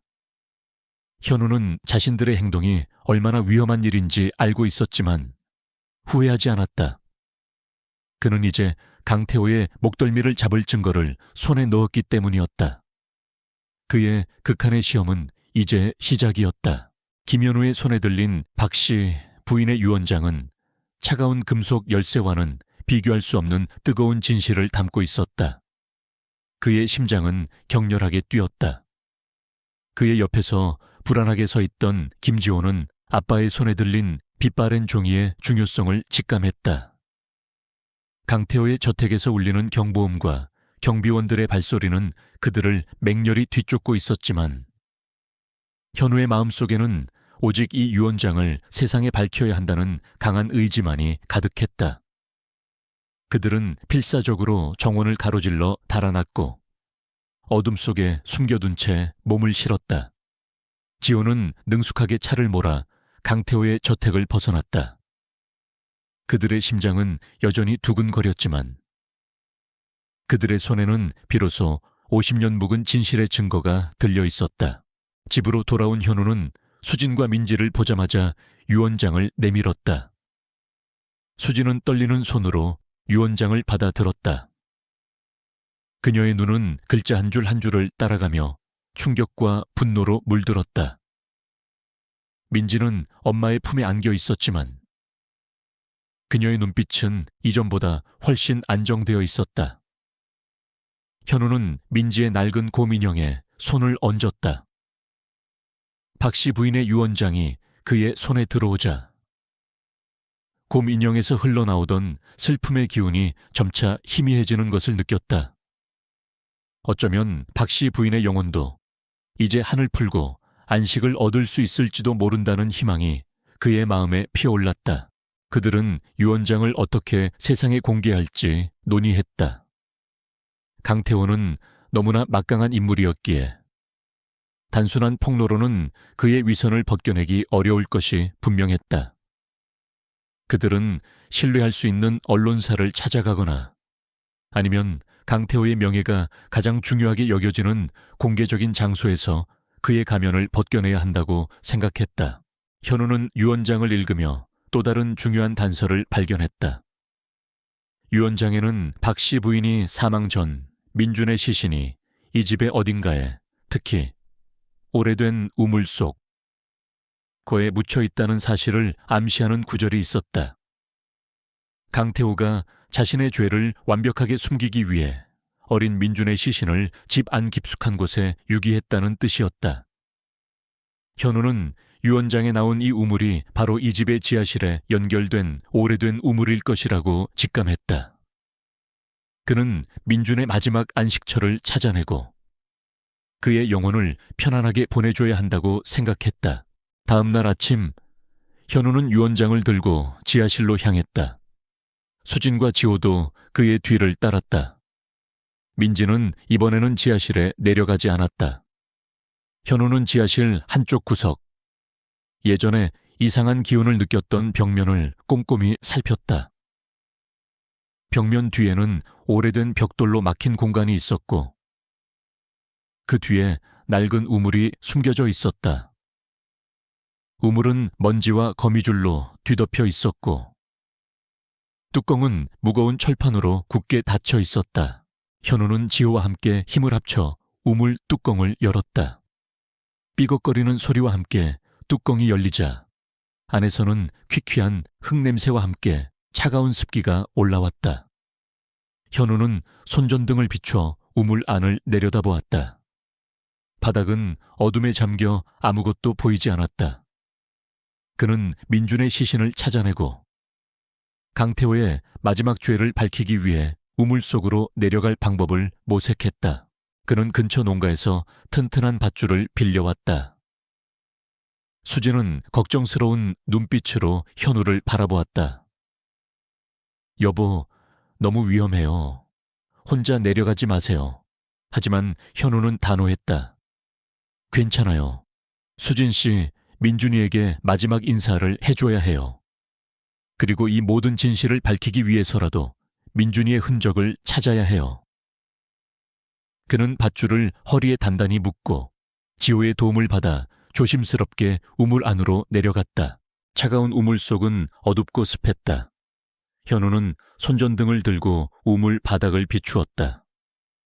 진흙과 물로 뒤섞인 바닥에는 온갖 부유물들이 떠다녔다. 그는 민준의 흔적을 찾기 위해 오랜 시간 동안 우물 바닥을 탐색했다. 그의 몸은 차가운 기운으로 얼어붙는 듯했지만 그의 마음속에는 박씨 부인과 민준의 한을 풀어주어야 한다는 강한 의지만이 남아있었다. 마침내 우물 바닥의 진흙 속에 파묻혀 있던 작은 나무 인형 하나를 발견했다. 인형은 낡고 빛바랬지만 어린아이의 손때가 묻어 있었다. 현우는 인형을 손에 쥐었다. 그 순간 그의 오른손목에 있는 벚꽃잎 흉터가 활활 타오르듯 강렬하게 빛났다. 그의 머릿속에 번개처럼 스쳐 지나가는 영상들이 있었다. 어린 민준이 낡은 나무 인형을 품에 안고 밝게 웃는 모습, 그리고 그 뒤를 쫓아온 젊은 시절의 강태호와 그의 신복 아마도 당시 강민혁의 아버지였을 인물의 싸늘한 그림자. 민준은 두려움에 떨며 인형을 꽉 쥐었다. 강태호는 민준을 향해 냉정한 미소를 지으며 무언가 약물을 먹였고 민준은 이내 정신을 잃었다. 강태호는 신복에게 민준의 시신을 우물 속에 버리라고 지시했고 신복은 죄책감에 떨며 민준의 시신을 우물 속에 던져 넣었다. 민준이 우물 속으로 떨어지는 마지막 순간 그는 손에 쥐고 있던 나무 인형을 놓쳤다. 인형은 민준의 손에서 미끄러져 우물 바닥으로 가라앉았다. 그 모든 장면이 현우의 눈앞에 생생하게 펼쳐졌다. 그는 분노와 슬픔에 몸을 떨었다. 민준은 살해당했던 것이다. 그것도 자신의 아버지이자 강태호에 의해. 현우는 인형을 꽉 쥐었다. 이것이 바로 민준의 죽음을 증명하는 결정적인 증거였다. 현우는 우물 밖으로 나왔다. 그의 얼굴은 창백했지만 그의 눈빛은 강한 결의로 불타올랐다. 그는 이제 모든 증거를 손에 넣었다. 강태호 회장의 비리와 민준의 살해 증거, 그리고 박씨 부인의 유언장까지. 그는 모든 것을 세상에 폭로하고 강태호에게 합당한 대가를 치르게 할 준비가 되어 있었다. 그는 수진과 지호에게 자신이 우물 속에서 본 환영과 나무 인형에 대해 이야기했다. 그들은 충격과 함께 슬픔에 잠겼지만 이제 진실을 밝힐 증거를 확보했다는 사실에 안도했다. 다음 날 강태호 회장이 주최하는 자선 행사가 열리는 날이었다. 행사는 지역 유지들과 언론 관계자들이 대거 참석하는 성대한 자리였다. 강태호는 이 행사를 통해 자신의 자선사업 이미지를 굳건히 하고 자신의 과거를 완벽하게 은폐하려 할 것이 분명했다. 행사가 열리는 곳은 지역에서 가장 유서 깊은 시민회관이었다. 현우에게는 그곳이 바로 강태호의 추악한 진실을 폭로할 복수의 무대였다. 현우는 수진, 지호와 함께 시민회관으로 향했다. 그는 단정하게 차려입었지만 그의 눈빛은 복수심과 정의감으로 불타올랐다. 그는 품속에 민준의 나무 인형과 박씨 부인의 유언장, 그리고 강태호의 비리 증거들을 단단히 숨겼다. 시민회관 입구는 수많은 취재진과 참석자들로 북적였다. 강민혁도 그곳에 서서 참석자들을 안내하고 있었다. 그는 현우 가족을 보자 비웃듯이 말했다.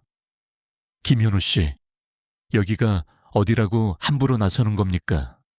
당신 같은 사람이 발붙일 곳이 아닙니다. 현우는 민혁의 비아냥거리는 말에 아무런 대꾸도 하지 않았다. 그는 그를 무시하고 회관 안으로 들어섰다.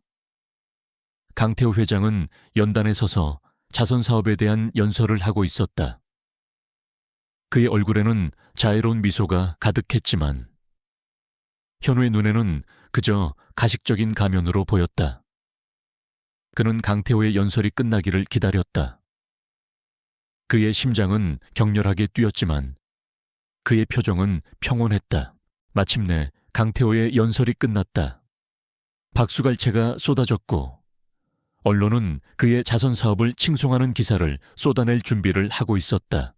그 순간이었다. 현우는 연단을 향해 성큼성큼 걸어나갔다. 그의 등장에 모든 시선이 그에게로 향했다.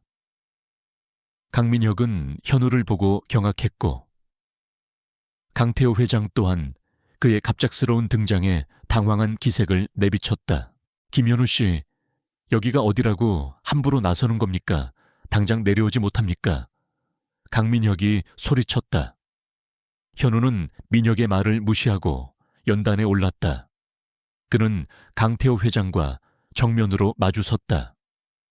강태호 회장님, 당신은 이 자리에 설 자격이 없습니다. 그의 목소리는 작았지만 회관 안에 울려 퍼졌다. 강태호는 얼굴을 찌푸렸다. 이보시오. 이 무례한 자가 무슨 짓을 하는 겁니까? 당장 끌어내시오. 하지만 현우는 물러서지 않았다. 그는 품속에서 민준의 나무 인형을 꺼내 들었다. 인형을 본 강태호의 얼굴에서 핏기가 가셨다. 그의 눈동자는 불안하게 흔들렸다. 이 인형을 아십니까? 강 회장님, 50년 전 당신의 아들 민준이가 마지막으로 손에 쥐고 있던 인형입니다. 현우는 인형을 높이 들어 올렸다. 회관 안은 순식간에 술렁였다. 민준의 이름이 언급되자 몇몇 나이 든 참석자들은 놀란 표정으로 서로를 바라보았다. 언론인들은 카메라를 일제히 현우에게로 향했다. 무슨 헛소리를 하는 겁니까? 당장 저 남자를 끌어내. 강태호는 격앙된 목소리로 소리쳤다. 그 순간 현우는 민준의 나무 인형에 손을 얹고 자신의 기억 공명, 능력을 발동시켰다. 그의 오른손목에 있는 벚꽃잎 흉터가 섬광처럼 빛났다. 회관 안에 거대한 스크린의 영상이 나타나기 시작했다. 처음에는 희미했지만 이내 선명하고 생생하게 펼쳐졌다. 그것은 바로 50년 전 민준의 마지막 순간에 대한 기억이었다. 어린 민준이 낡은 나무 인형을 품에 안고 밝게 웃는 모습, 그리고 그 뒤를 쫓아온 강태호와 그의 신복의 싸늘한 그림자. 강태호가 민준에게 약물을 먹이는 장면, 신복이 민준의 시신을 우물 속에 던져 넣는 장면까지 모든 것이 너무나도 생생하고 충격적이었다. 영상은 소리와 함께 재생되었다.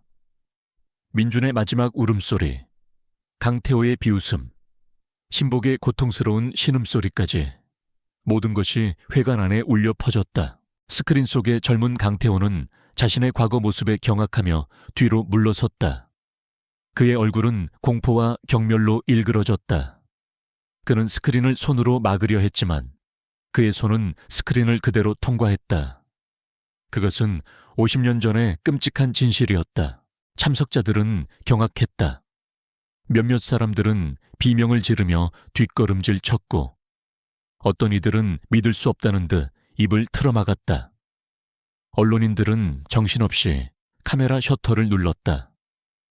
강민혁은 스크린 속 아버지의 비참한 모습, 여기서 강민혁이 자신의 아버지를 통해 강태호의 범죄와 연루된 것을 보는 것은 아님.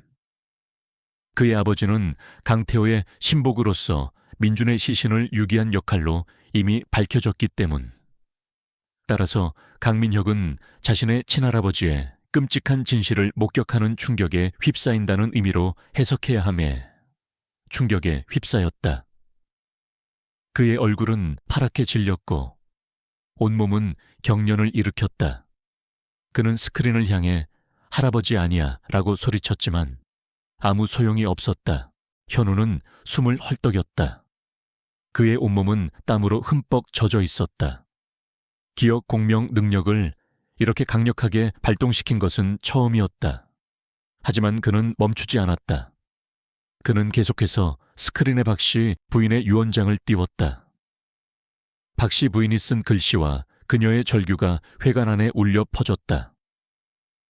진실은 나비 문양의 열쇠가 잠긴 상자 안에 강 회장의 서재 금고. 스크린 속 영상이 끝났다. 회관 안은 정적에 휩싸였다. 강태호는 무릎을 꿇고 주저앉았다. 그의 얼굴은 창백했고 그의 눈빛은 초점을 잃었다. 그는 더 이상 아무것도 할 수 없었다. 50년 동안 숨겨왔던 그의 추악한 비밀이 만천에 드러나는 순간이었다. 그의 명예는 한순간에 바닥으로 떨어졌다. 그때 은퇴한 노인 경찰관이 회관 안으로 들어섰다. 그는 현우를 향해 고개를 끄덕였다. 강태호, 네가 저지른 죄를 이제야 세상에 알리는구나. 민준이의 한을 이제야 풀어줄 수 있게 되었어. 노인의 목소리는 떨렸지만 강인했다. 경찰들이 회관 안으로 들어섰다. 그들은 강태호 회장을 체포했다. 강태호는 저항하지 않았다. 그는 모든 것을 포기한 듯 허망한 눈빛으로 허공을 응시했다. 그의 손에는 수갑이 채워졌고 그는 경찰들에게 이끌려 회관 밖으로 나섰다. 수많은 언론인들이 그를 향해 카메라를 들이대고 질문을 쏟아냈지만 그는 아무런 대꾸도 하지 않았다. 강민혁은 충격에 쓰러져 정신을 잃었다. 그의 아버지 또한 민준 유괴 및 살해 공모 혐의로 긴급 체포되었다. 모든 것이 순식간에 벌어졌다. 50년 동안 묻혀있던 진실이 김현우의 손에 의해 마침내 세상에 드러나는 순간이었다. 그의 몸은 지쳐 있었지만 그의 마음속에는 깊은 안도감과 함께 정의를 구현했다는 뿌듯함이 밀려왔다. 민지의 아기 울음소리는 더 이상 들리지 않았다. 대신 그의 마음속에 평화로운 아기의 미소소리가 울려 퍼지는 듯했다. 민준의 영혼이 마침내 자유로워진 것이다. 현우는 연단에 서서 사람들을 둘러보았다. 그들의 얼굴에는 경악과 충격, 그리고 현우를 향한 존경심이 뒤섞여 있었다. 그는 그들의 시선을 피하지 않았다. 그는 자신이 해낸 일에 대해 자부심을 느꼈다. 그는 이제 더 이상 과거의 실패에 좌절하는 건축가가 아니었다. 그는 진실을 밝히고 정의를 구현한 용감한 사람이었다. 노인 경찰관은 현우의 손을 잡았다. 현우 씨, 정말 고맙네. 자네 덕분에 민준이의 한을 풀어줄 수 있게 되었어. 박 씨 부인도 하늘에서 기뻐할 거야. 노인의 눈에는 따뜻한 미소가 번져 있었다. 현우는 희미하게 미소 지었다. 그의 오른 손목에 있는 벚꽃잎 흉터는 더 이상 뜨겁게 빛나지 않았다. 대신 따뜻하고 부드러운 빛을 발하고 있었다.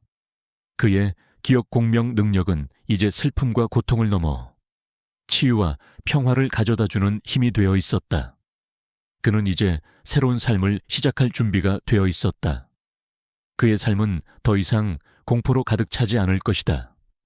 그는 세상의 어두운 그림자를 밝히는 등불이 될 것이다. 강태호 회장의 추악한 진실이 만천에 드러나자 세상은 충격에 휩싸였다. 한때 존경받는 기업가이자 자선사업가로 칭송받던 그는 한순간에 파렴치한 살인마이자 위선자로 전락했다. 언론은 연일 그의 악행을 보도했고 그의 회사 주가는 폭락했으며 그가 후원했던 자선단체들은 그의 이름표를 떼어내기 바빴다. 강민혁 또한 아버지와 함께 공범으로 체포되어 법의 심판을 기다리게 되었다. 50년 묵은 죄는 비로소 빛을 보게 되었고 강태호는 자신의 탐욕스러운 욕망 때문에 파괴했던 두 생명의 대가를 치르게 되었다. 김현우 가족은 이제 더 이상 공포에 떨지 않았다. 박 씨 부인의 유언장과 민준의 나무 인형, 그리고 현우의 기억 공명, 능력을 통해 밝혀진 모든 진실은 그들을 옥죄던 불안감을 걷어내 주었다. 경찰의 재수사가 시작되었고 강태호의 과거 행적과 박 씨 가족의 사건이 낱낱이 파헤쳐졌다. 현우의 증언과 그가 제시한 증거들은 결정적인 역할을 했다. 이제 그의 능력은 더 이상 설명 불가능한 미스터리가 아니라 정의를 구현하는 강력한 도구로 인정받았다. 강태호가 구속되자 그들의 집을 맴돌던 기이한 현상들도 거짓말처럼 사라졌다. 밤마다 들려오던 알 수 없는 속삭임과 발소리는 더 이상 들리지 않았다. 민지는 악몽에서 벗어나 깊은 잠을 잘 수 있게 되었고 그녀의 얼굴에는 다시 해맑은 웃음꽃이 피어났다. 지호는 불안했던 마음을 가라앉히고 다시 평온을 되찾았다. 수지는 안도의 한숨을 내쉬었다. 그녀는 남편의 용기와 강인함에 깊은 존경심을 느꼈다. 현우는 이제 박 씨 부인과 민준의 영혼이 진정으로 안식을 찾았다고 믿었다. 그의 손목에 있는 벚꽃잎 흉터는 더 이상 뜨겁게 타오르지 않았다. 따뜻하고 부드러운 기운만이 흘렀다. 그는 자신의 능력이 단순히 과거를 엿보는 것을 넘어 영혼의 고통을 치유하고 그들에게 평화를 가져다주는 힘임을 깨달았다. 가족은 이 집을 떠날 필요가 없다고 결론 내렸다. 이곳은 더 이상 공포와 비극의 장소가 아니었다. 오히려 50년 묵은 한을 풀어주고 진실을 밝혀낸 역사의 증인이자 새로운 시작을 알리는 희망의 공간이 되었다. 현우는 이 집을 허물거나 팔지 않기로 결정했다. 대신 자신의 재능을 발휘하여 이 집을 새로운 의미를 가진 공간으로 재탄생시키기로 했다. 그는 건축가로서의 재능과 새로 얻은 능력을 결합하여 집을 개조하는 프로젝트를 시작했다. 그는 특히 박 씨 가족의 비극이 시작된 지하실에 주목했다. 현우는 지하실에 습하고 음침한 분위기를 없애고 빛과 온기가 가득한 공간으로 바꾸고 싶었다. 그는 지하실의 벽과 바닥을 새로 단장하고 오래된 우물은 유리로 덮어 그 위에 작은 정원을 만들었다. 우물 위로 쏟아지는 햇살은 민준의 영혼을 위로하는 듯했다. 지하실은 더 이상 어둠의 공간이 아니었다. 현우는 이곳을 기억의 정원이라 이름 붙이고 박 씨 가족의 이야기를 기리는 작은 전시 공간으로 꾸몄다. 그는 박 씨 부인의 유언장 사본과 민준의 나무 인형을 액자에 넣어 벽에 걸었다. 그리고 그 옆에는 박 씨 가족이 행복했던 시절의 빛바랜 사진들을 전시했다. 이곳을 방문하는 사람들에게 박 씨 가족의 비극적인 이야기와 함께 한과 고통을 넘어선 치유와 희망의 메시지를 전달하고 싶었기 때문이었다. 현우는 자신의 경험을 바탕으로 공간이 가진 기억과 감정, 그리고 그것이 사람에게 미치는 영향에 대한 연구를 시작했다. 그의 독특한 관점은 건축계에서도 큰 주목을 받았다. 그는 더 이상 단순히 건물을 짓는 건축가가 아니었다. 그는 공간의 영혼을 치유하고 기억을 보존하며 사람들에게 새로운 의미를 부여하는 기억 건축가로 불리게 되었다. 그의 명성은 빠르게 퍼져나갔고 그는 여러 건축 프로젝트와 강연 요청을 받게 되었다. 그는 자신의 재능과 능력을 사용하여 세상을 더 나은 곳으로 만들 수 있다는 것에 깊은 보람을 느꼈다. 수지는 학교에서 아이들을 가르치는 일에 전념했지만 현우의 프로젝트에도 적극적으로 참여했다. 그녀는 기억의 정원에서 아이들을 위한 역사 수업을 열고 박씨 가족의 이야기를 통해 진실과 정의의 중요성을 가르쳤다. 지호는 아빠의 든든한 조력자가 되었다. 그는 아빠의 건축 작업과 기억의 정원 관리 일을 도왔고 때로는 아빠의 능력을 이해하기 위한 연구에 도움을 주기도 했다. 그는 더 이상 세상에 닫힌 소년이 아니었다. 아빠와 함께 진실을 파헤치는 과정에서 그는 성장했고 세상에 대한 새로운 시각을 갖게 되었다. 민지는 기억의 정원을 가장 좋아하는 곳으로 생각했다. 그녀는 그곳에서 뛰어놀고 우물 위의 작은 정원에서 나비를 쫓아다녔다. 그녀는 더 이상 두려워하지 않았다. 그녀의 그림에는 박씨 가족의 영혼들이 나비처럼 하늘로 날아가는 모습이 자주 등장했다. 그녀의 그림은 순수하고 아름다웠으며 그 안에는 깊은 이해와 평화가 담겨 있었다. 민지는 이 모든 것을 몸으로 기억하고 이해하고 있었던 것이다. 어느 맑은 가을날 저녁, 현우 가족은 새로 단장된 거실에 둘러앉아 있었다. 넓은 창밖으로는 기억의 정원이 은은한 조명 아래 아름답게 빛나고 있었다. 민지는 그림책을 읽으며 아빠의 무릎에 기대어 있었다. 지호는 조용히 책을 읽고 있었고 수진은 따뜻한 차를 마시며 창밖을 응시했다. 수진이 먼저 입을 열었다. 여보, 우리가 정말 많은 일을 겪었어요. 한때는 이 집을 떠나고 싶다고 생각했어요. 하지만 이제는 정말 행복해요. 마치 새로운 삶을 사는 것 같아요. 그녀의 목소리에는 진심 어린 감사가 담겨 있었다. 현우는 수진의 손을 잡았다. 수진 씨, 당신과 아이들이 있었기에 제가 이 모든 것을 이겨낼 수 있었어요. 혼자였다면 아마 불가능했을 거예요. 우리가 함께였기 때문에 이 진실을 밝힐 수 있었고 새로운 평화를 찾을 수 있었어요. 그의 목소리는 나지막했지만 그의 눈빛은 사랑과 감사로 가득했다. 지호가 책을 덮으며 말했다. 아빠, 저는 아빠의 능력이 처음에는 너무 무서웠어요. 하지만 이제는 알 것 같아요. 아빠의 능력은 사람들의 아픔을 치유하고 진실을 밝히는데 사용될 수 있다는 걸요. 저는 아빠가 정말 자랑스러워요. 지호의 말은 현우의 마음을 따뜻하게 만들었다. 그의 아들이 이제 자신을 이해하고 자랑스러워한다는 사실에 현우는 깊은 감동을 받았다. 민지가 현우의 무릎에 기대어 나지막하게 말했다. 아빠, 이제 아줌마랑 오빠 안 아플 거야. 나비가 되었어. 민지는 손가락으로 창밖의 정원을 가리켰다. 그녀의 눈에는 희미한 미소가 번져 있었다. 현우는 민지의 머리를 쓰다듬었다.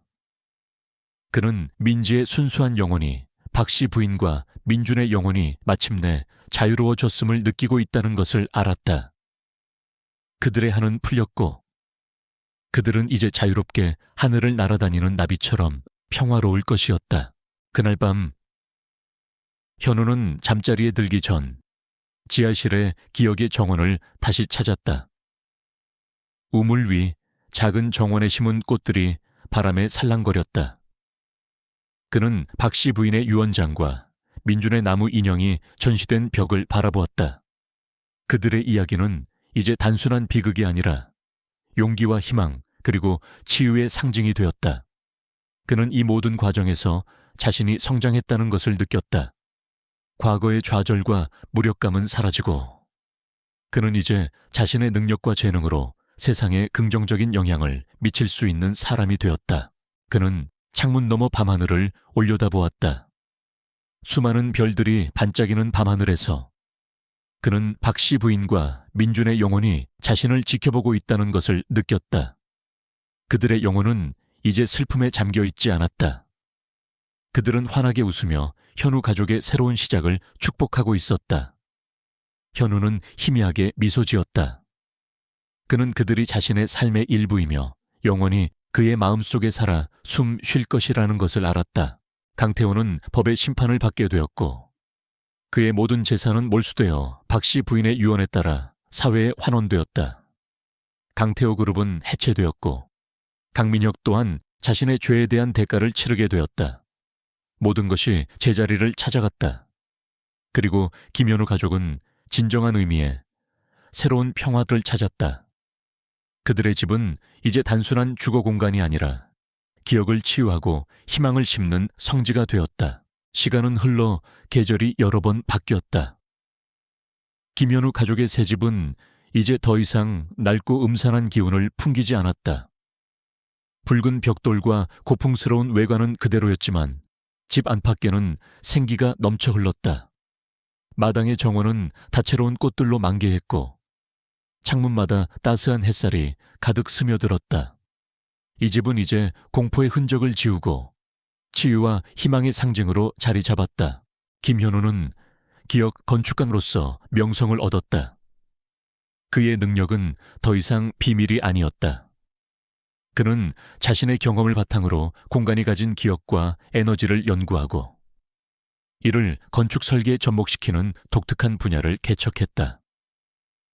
그는 오래된 건물이나 유적지, 심지어는 범죄 현장까지 방문하여 그곳에 남아있는 강렬한 감정들을 공명하고 이를 통해 과거의 이야기를 복원하거나 억울한 영혼들을 위로하는 작업을 했다.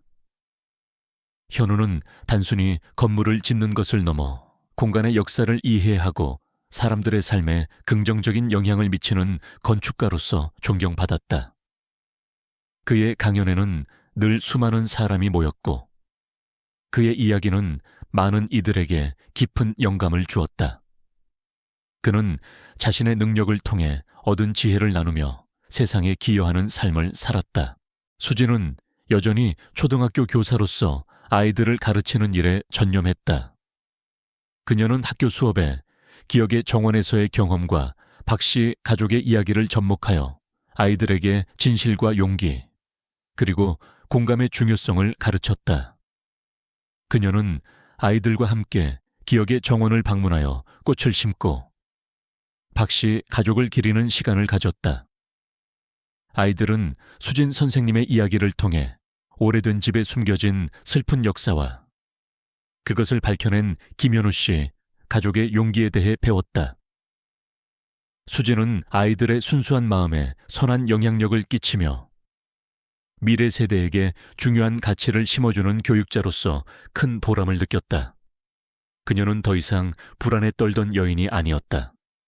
그녀는 강하고 현명하며 가족의 든든한 버팀목이 되어주는 존재였다.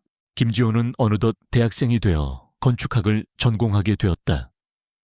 그는 아버지의 영향을 받아 건축에 깊은 관심을 가지게 되었고 특히 공간과 인간의 심리적 연결성에 대한 연구에 몰두했다. 그는 아버지의 기억 공명 능력을 과학적으로 분석하고 이해하려 노력했으며 미래에는 아버지의 뒤를 이어 기억 건축 분야를 더욱 발전시키고 싶다는 꿈을 키웠다.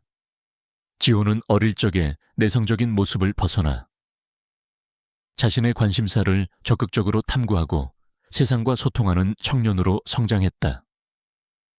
그는 아버지의 가장 든든한 조력자이자 동료로서 현우의 강연 자료를 만들거나 기억의 정원을 관리하는 일을 도왔다. 김민지는 이제 밝고 건강한 중학생이 되었다.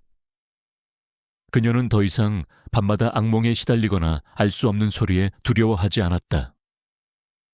그녀의 그림 실력은 나날이 늘었고, 그녀의 그림에는 여전히 박씨 가족의 영혼들이 나비나 새처럼 자유롭게 날아다니는 모습이 등장했다. 하지만 이제 그 그림들은 슬픔이나 두려움이 아닌 평화와 자유, 그리고 희망을 담고 있었다. 민지는 순수한 영혼으로 이 모든 과정을 기억하고 있었고, 그녀의 그림은 가족의 치유와 성장을 상징하는 아름다운 기록이 되었다. 그녀는 학교에서 친구들에게 자신의 특별한 집과 그 안에서 일어났던 기적 같은 이야기에 대해 이야기해주곤 했다. 현우는 자신의 능력을 사용하여 기억의 정원을 넘어 사회에 긍정적인 영향을 미치는 프로젝트들을 수행했다. 그는 재개발 지역의 오래된 건물들을 허물기보다 보존하여 그곳에 담긴 주민들의 삶과 기억을 존중하는 설계를 제안했다. 또한 아동학대나 가정폭력이 일어났던 공간을 치유하고 변화시키는 프로젝트에도 참여하여 많은 아이들에게 새로운 삶의 공간을 선물했다. 그의 능력은 이제 고통받는 영혼뿐만 아니라 상처받은 사람들의 마음까지 치유하는 데 사용되었다. 어느 맑은 여름날, 현우 가족은 기억의 정원에서 작은 기념 행사를 열었다. 지역 주민들과 현우의 강연을 들은 수많은 사람들이 모였다. 기억의 정원은 아름다운 꽃들로 가득했고, 그 한가운데 놓인 우물 위 유리 바닥 아래로는 민준의 나무 인형이 투명하게 비치고 있었다. 그들은 박씨 가족을 기리며, 그리고 진실과 정의를 위해 싸웠던 김현우 가족의 용기를 축하했다. 현우는 연단에 서서 연설했다. 그의 목소리는 나지막했지만 그의 말 한마디 한마디에는 깊은 울림이 있었다. 우리는 모두 이 공간에서 많은 것을 배웠습니다. 공포와 절망 속에서도 희망을 잃지 않는 용기. 그리고 무엇보다 중요한 것은 진실의 힘입니다. 박씨 가족의 비극적인 이야기는 우리에게 과거의 아픔을 외면하지 않고 용기 있게 직면했을 때 비로소 진정한 치유와 새로운 시작이 가능하다는 것을 가르쳐 주었습니다. 그의 연설이 끝나자 수많은 박수갈채가 쏟아졌다. 그때 민지가 연단 위로 올라와 현우의 손을 잡았다. 그녀는 손에 들고 있던 그림을 높이 들어 올렸다. 그림 속에는 나비와 함께 자유롭게 하늘을 나는 박씨 가족의 모습이 그려져 있었다. 민지는 해맑게 웃으며 말했다. 이제 아줌마랑 오빠 행복해요. 나비처럼 자유롭게 날아다닐 거예요. 사람들은 민지의 순수한 그림과 말에 감동했다. 몇몇 사람들은 눈물을 흘리기도 했다. 현우는 민지를 꼭 안아주었다. 그는 자신의 가족이 이 모든 시련을 이겨내고 얼마나 성장했는지를 느꼈다. 그들은 더 이상 평범한 가족이 아니었다. 그들은 특별한 능력을 통해 세상에 선한 영향력을 끼치는 진정한 의미의 영웅 가족이 되어 있었다. 해가 지고 밤이 찾아왔다. 기억의 정원은 은은한 조명 아래 신비로운 분위기를 자아냈다. 현우 가족은 정원의 벤치에 앉아 밤하늘의 별들을 올려다보았다.